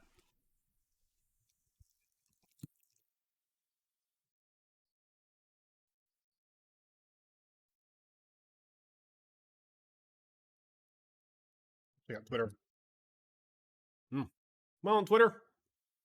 Hey, Twitter's my biggest investment right now for my fuck around account.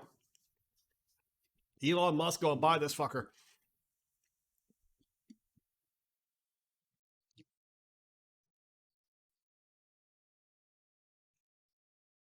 Semis are fab. What's the Russia news?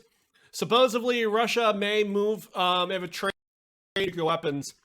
And they've said they're threatening to test a nuclear weapon on the border with Ukraine.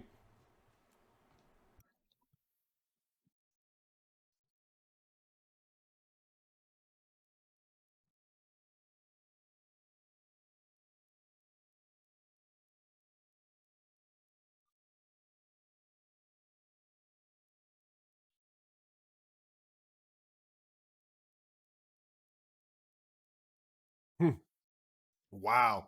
The Ukraine government's enjoying bodying Elon Musk.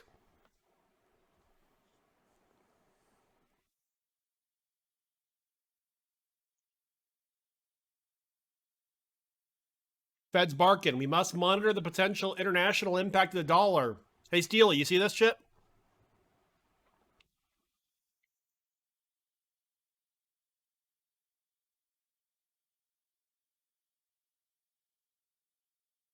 You guys seen this shit?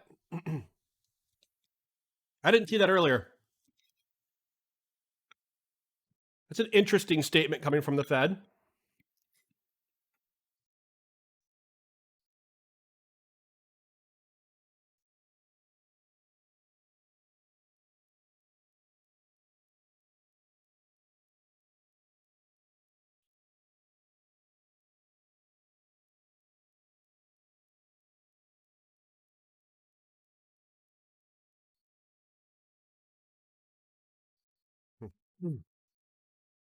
There's no way they're going to be able to execute that hawkish path they laid out. Yeah.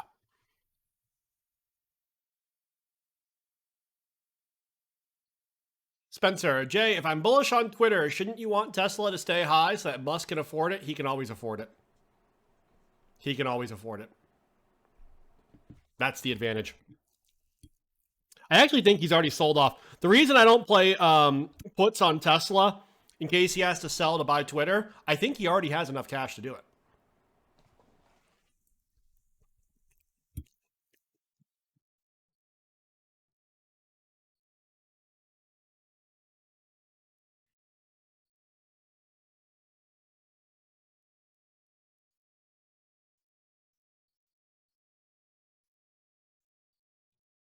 I still like Microsoft more than Google.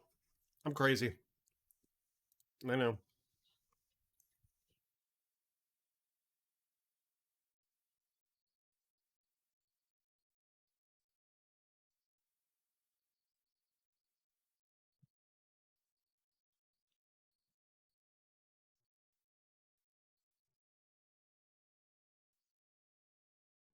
People assume he has to sell. Yeah, I agree with that, but I'm not gonna fucking play against it.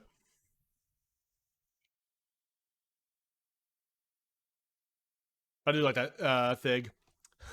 Buy Google and chill because you will not lose unless the world ends. Yeah.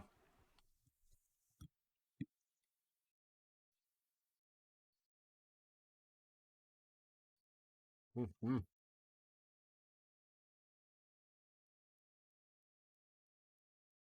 Where's the stock-based compensation?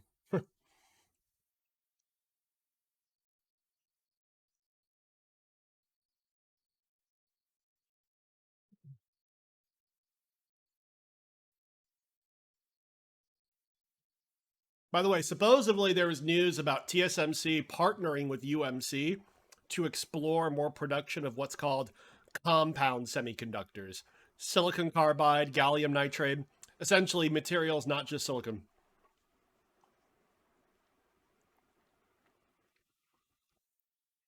Thing. Either kids continue dancing on TikTok or we're fighting over food and ammo. I love it.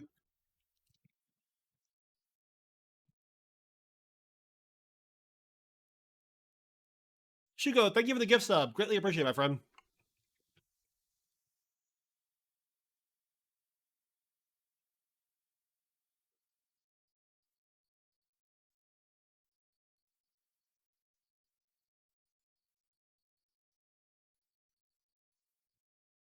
I'm on Twitter, pump.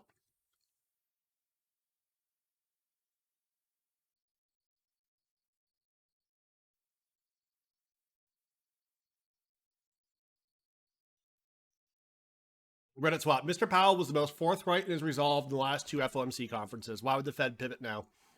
I think it goes back to the question as to whether you think they're data dependent or not. Because at some point, if they are actually seeing the data show inflation's going down, how aggressive do they need to be? Keep in mind that those economic projections the Fed put out last FOMC scared me. They scared me because they saw inflation going down and they still saw themselves increasing rates. I did point out, though, they could be trying to overtalk the market in a direction, but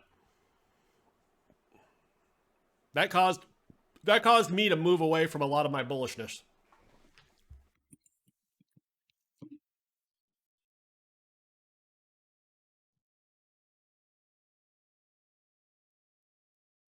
No new data.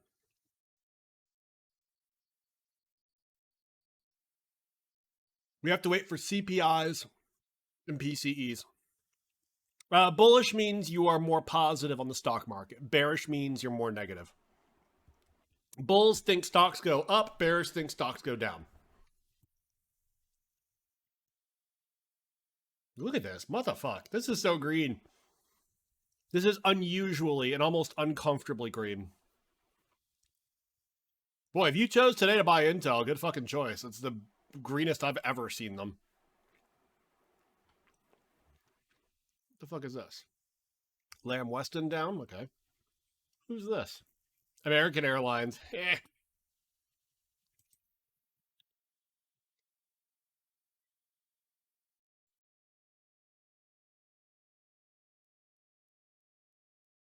Go Rabs.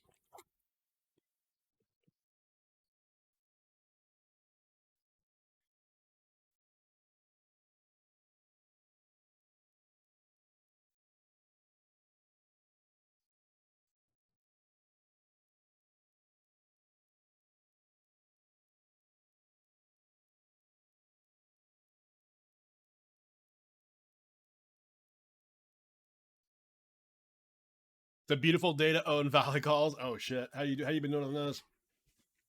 How's Valley doing? They should be doing really well today. All that news about China and commodities and opening up. Holy shit. This has been a bit of a Chad recently, hasn't it?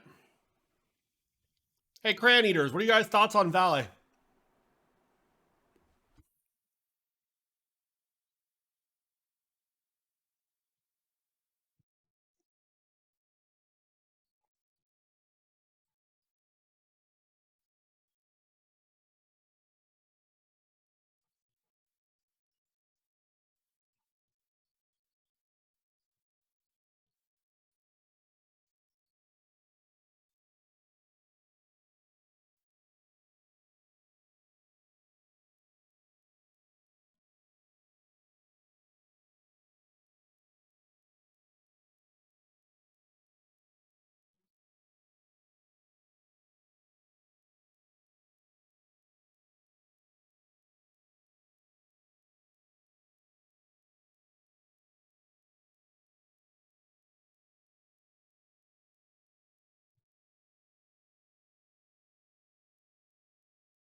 Jody Banks, first time chat. Thank you for speaking up. Welcome to chat. You grabbed last week's big losers. You got some dividends this week. Well played, my friend. Well played. It worked out very well for you. Yeah, Valley's doing really well.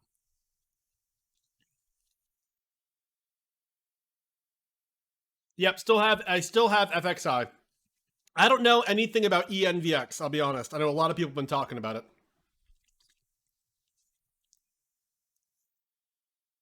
But yep, still have FXI.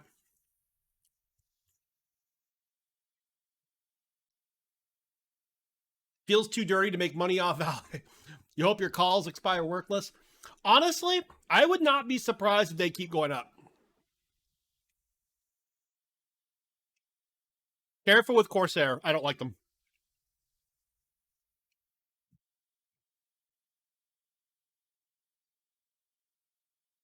Careful with Corsair. Corsair is going to have some problems with inventory.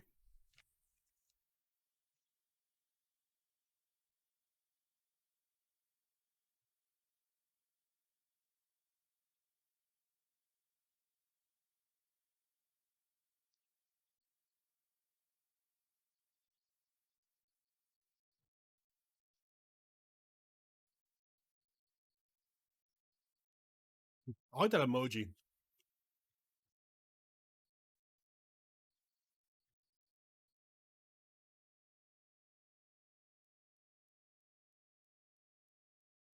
Looks like 368's tough to beat, guys. I have steel case mechanical keyboard and mouse.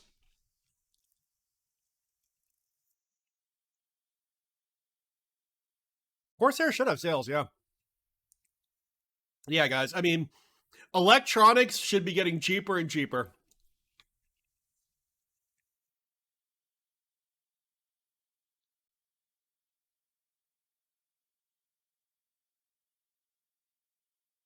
Yeah, I need a new camera. That's what I need.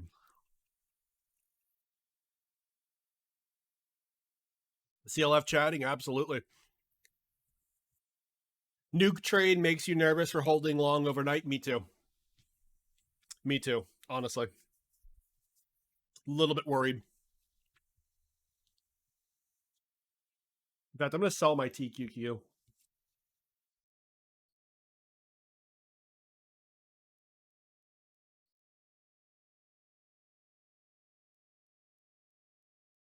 Because today's been a good day.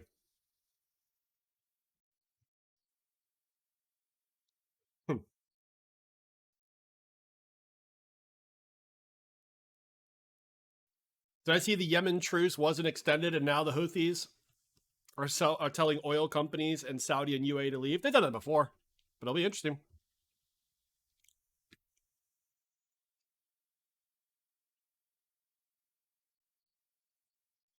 Careful with Intel, my friend. Careful. Intel is an interesting company. We talk about Intel a lot around here. We are not fans. I would rather grab AMD at this price.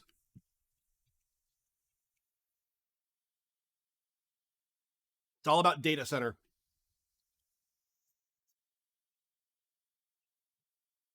Putin literally gave out a speech ridiculing the U.S. for bombing the world. Mm-hmm. New bit around.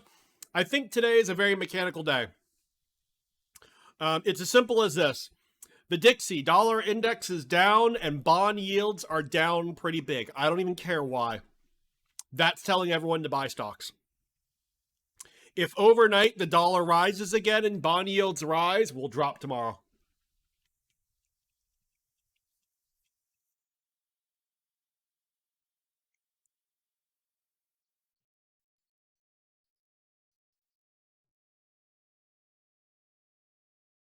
So I'd be a little cautious.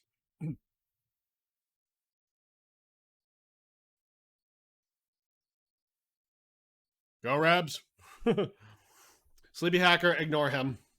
We hate all those companies. You think part of the bond yield move is fiscal pullback? I wouldn't be surprised.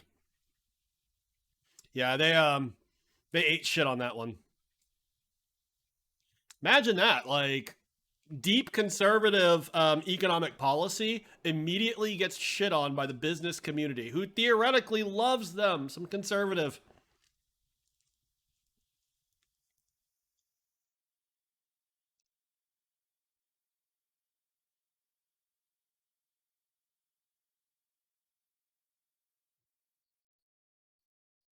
Lots of bullish option flow on FXI. Should be.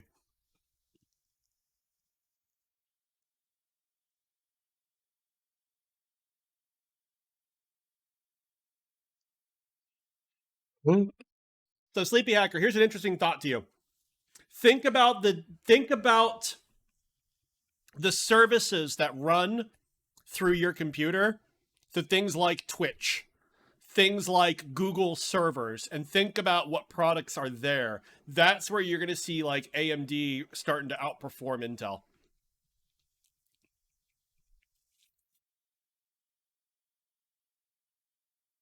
Yeah, Thig, I appreciate that. For anyone who doesn't know what Thig's saying, this random who found Jay's chat's closer to Peter Lynch's teaching than almost all the VTards. Yeah, Peter Lynch is famous. Invest in stuff you know.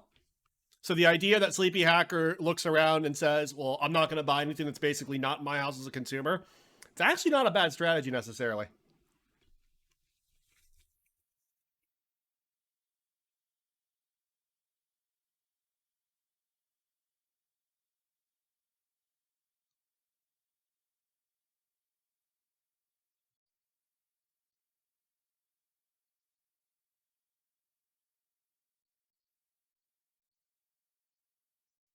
So where's this nuke train stuff?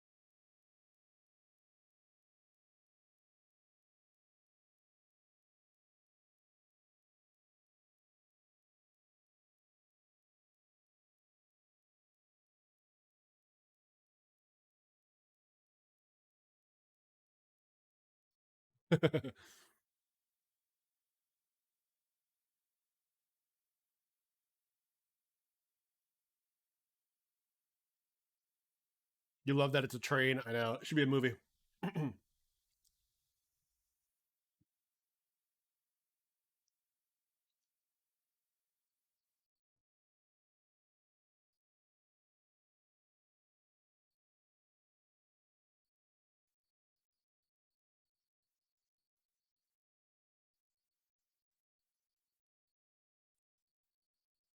Good morning to everybody, but especially to those who are arguing last week the UK government has a cohesive plan.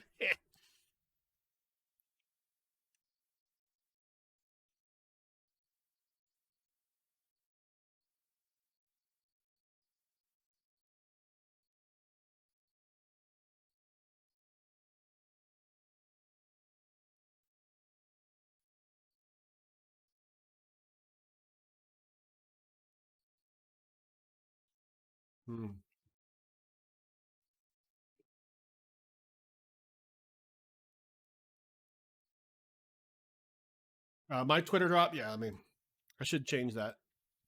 Oops. Mm-hmm.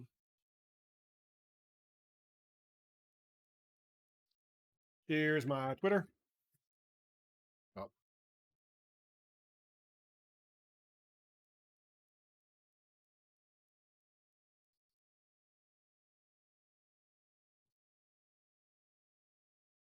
SoundCloud now.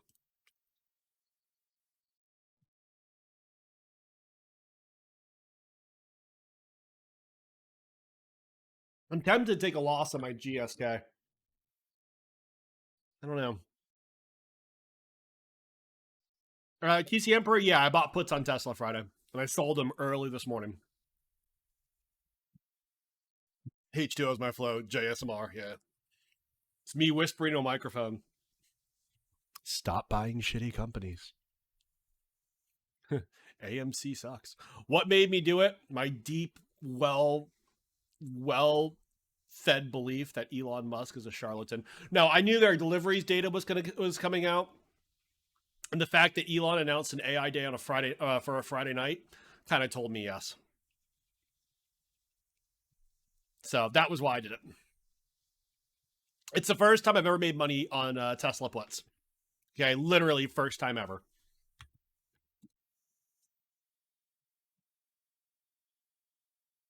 Tesla only exists to make me lose money. So when I woke up and saw it, I was like, thank fucking God. But yeah, their delivery, we knew their production number was coming out Sunday. Their production delivery number is Sunday. When they announced their AI day for a Friday night, I'm like, yeah, fuck them. Yeah, we got them. We won.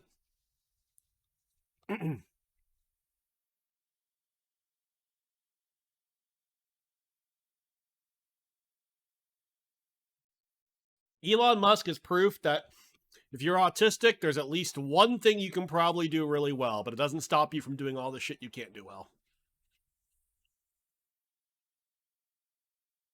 Some notes when you talk to Meta Recruiter. Major business directions they see are compute, redesigning ads, reels, business messaging. Ooh, interesting. Making kids shut up. No Reddit swap. That is interesting.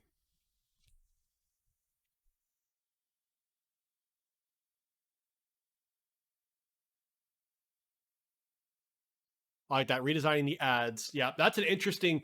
I mean, how do you get that's a real interesting challenge for them. So thank you for sharing that.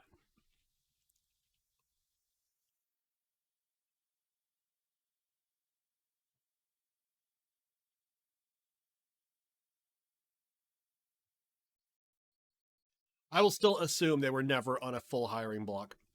I've never seen a company on a true hiring freeze. A true hiring freeze. Every company I've seen announce them changes shit around. They may reduce hiring, but if the right candidate comes through or certain important jobs exist, they'll always hire. Team Blind has been rampant with engineers at big tech firms talking about hiring freezes and possible layoffs. Interesting.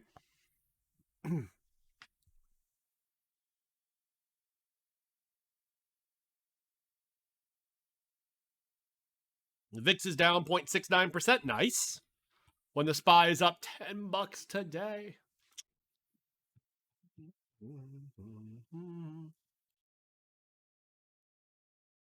Was it just too much too soon? Huh? I mean, perspective, guys. Look where we are. We are low.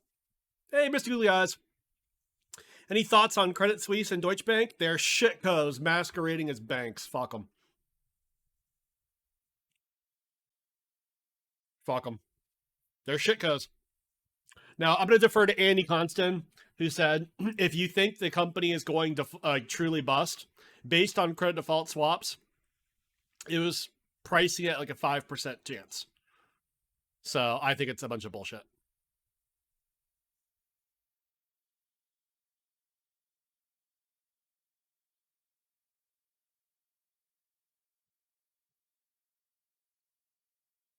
All tea leaves. New CS grads coping right now.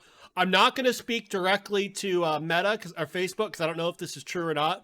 Keep this in mind. A lot of hiring for like entry level, like new fresh grads is done through talent development programs. Those programs are independent of hiring. So I know, like, I've been at multiple companies who have announced, quote, hiring freezes or hiring pauses. Not one of them ever shut down a graduate pipeline. They've always ran them separate. So if someone was ever going to try to hire for like an entry level position, but they weren't going to use the talent entry program, usually their rec would get shut down, but they would still go on campus and hire a bunch of people. You tend not to shut those down.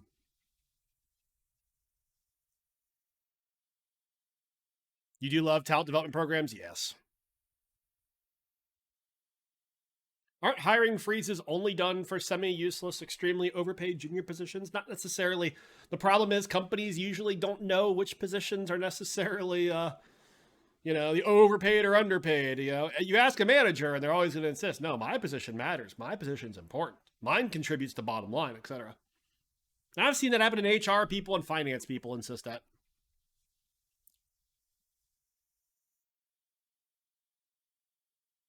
All software engineers in the US? Okay.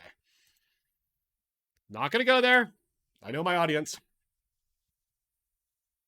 Ms. Garrison says that's correct. We still do campus hires, but not external. Yep, sounds about right.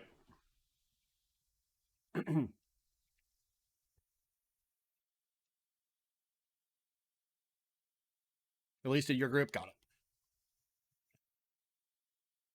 God, I would totally love to be an Amazon intern for like data centers. I just want to learn hardware. I have no background in it. Just an autist who learns. Reddit swap, I agree with this, by the way. From your perspective, in computer science, grads are very expensive to teach and control their quality and provide much lower ROI, at least for FANGs, where code quality and performance is important due to scale of the impact. Put it this way, though, Reddit swap. Conversely, and I actually did studies on this internally, so I can't release all the stuff necessarily. But when we took a look at former talent development program people, so take those entry-level people, then progress them through the company for about 2 years, and they tended to outperform people with the same amount of experience, but who didn't go through the talent development program. So basically, they suck at first, but they eventually catch up relative to someone you bring in externally with, say, 2 years of experience, who then doesn't have that internal kind of seasoning. That's what I've observed, and it was very much specific to a company. They jump ship. Yeah, it's a different problem. Different problem. Sleepy Hacker. Makeup company does diapers and makeup. Honest. Do not touch them. It's Jessica Alba's company, by the way.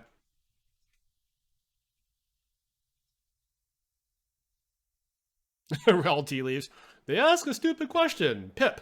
PIP stands for Performance Improvement Plan. They screw up around a controlled code base. PIP. They breathe wrong. You PIP. They take a step in the wrong direction. Believe it or not. PIP. I love it.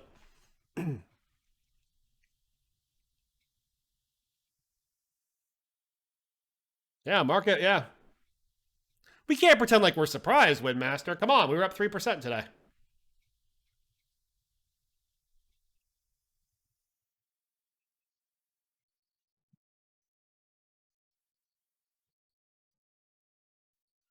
Yeah, gelatinous orangutan. One thing that I will go to my grave believing. The problem with COVID was not companies overhiring. The problem was under firing. A lot of companies went remote. A lot of companies basically shut down their performance management process. They didn't want to subject the organization during a quote stressful time. That's literally the words my company at the time used, and many of my contacts we'd speak to said the same thing. So a lot of companies, it wasn't just that they overhired, they didn't fire people. They didn't performance manage out, and now they have a big glut of people.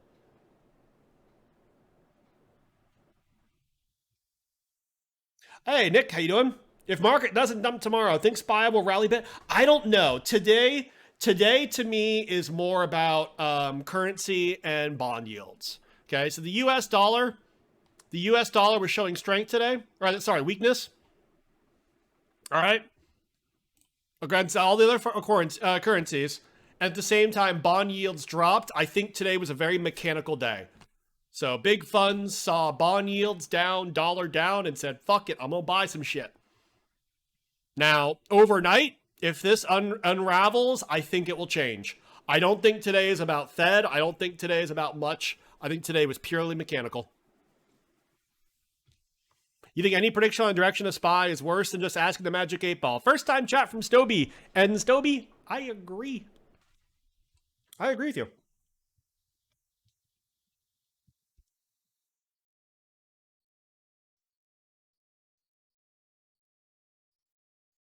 Just because of the duck. Affleck. Affleck. Is it my first time? It says it's your first time. It says it says you're a virgin here. It's not your first time here. Oh well, your first time speaking apparently. So either way, thank you. Blue Man, your prediction is always a reversion to the very wet ass pussy. Sorry, the VWAP. Yeah, volume weighted adjusted price. Weighted average price, not adjusted. Free alpha, fair enough. How you doing, Blue Man? I still like reversion to the very wet ass pussy.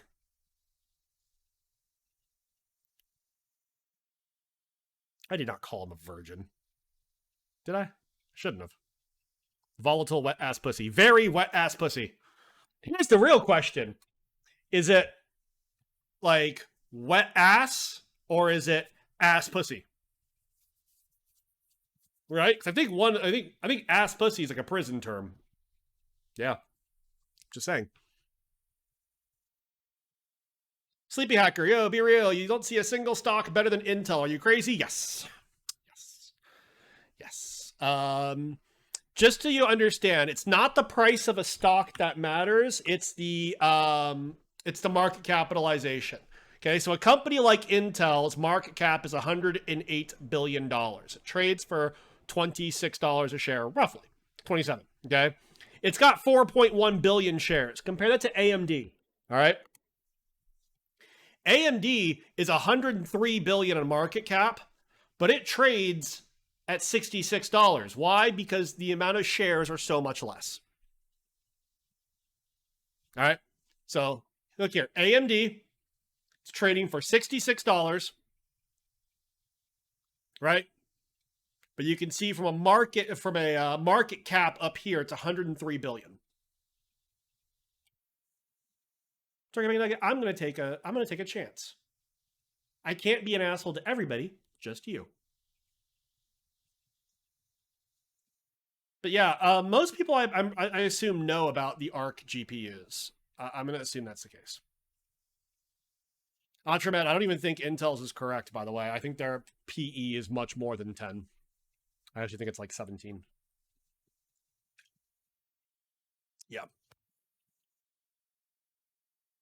mean, either way, like, you'll see a lot of stocks that just, like, on a chart standpoint, look beat to shit. Oh, points. Yep. By the way, looks like the Bears won. It was sour hour. Let me give you your points. 50-50. Wow. All right. Good job. How to get the dark theme on FinViz? I assume that's my browser doing it.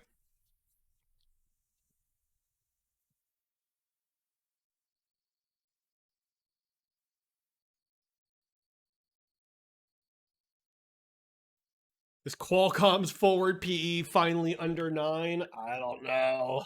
That's what. It's under 9. It says it's under 9. Yeah. It's one of my favorite companies. Look at this. At least they finally fucking bounced. Mildly. Wonder if semis keep up the good news. I don't know.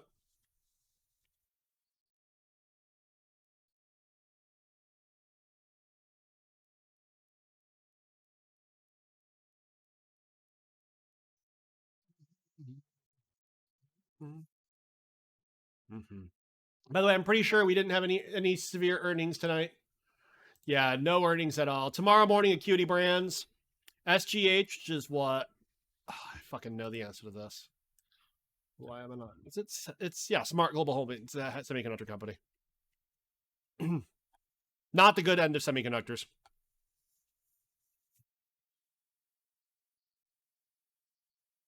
Santa Rally, Levi's. Smart could be interesting, by the way. I don't think they have good news, but how fucking cheap do you need this company to go? Dave and Buster's, I have no clue. It's a good question. I'm afraid I don't have the answer, though. But yeah, tomorrow after close, SGH. Yeah, Levi's is the only one. Well, Levi's and Constellation Brands could be interesting. Conagra as well. Conagra could be interesting. Yeah, a lot of shitty companies.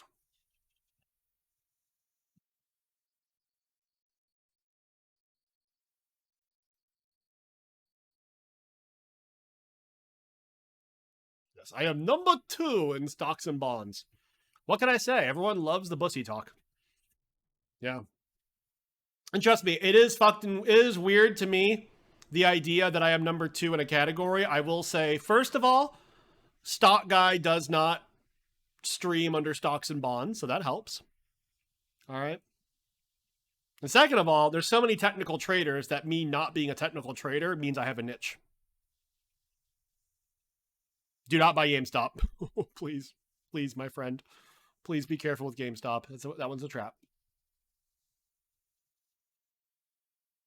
PA Senate race treating us all to the rare doctor. Oh no. Kills dogs. Oh no. What happened?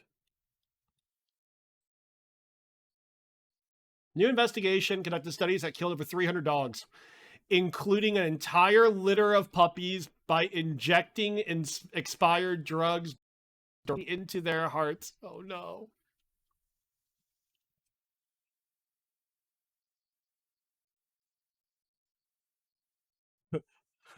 Dr. Oz is a puppy killer. Holy shit.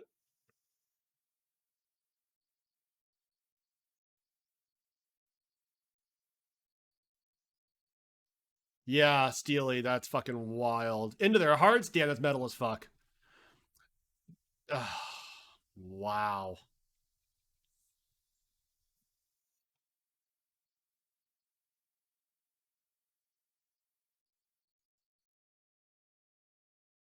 Yeah, you can't leave out the puppies. Yeah, you gotta be the puppies.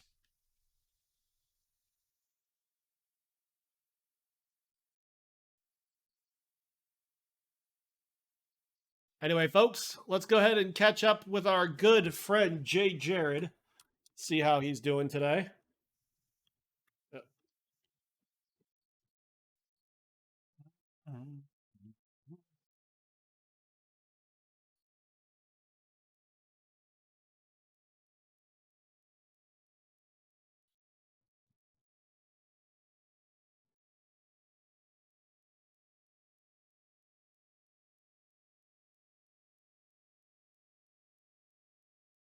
Will this help his polling among cat people? What the fuck, X? Wow. Anyway, folks, I will see you guys tomorrow. Thank you for tuning in. Peace out, guys.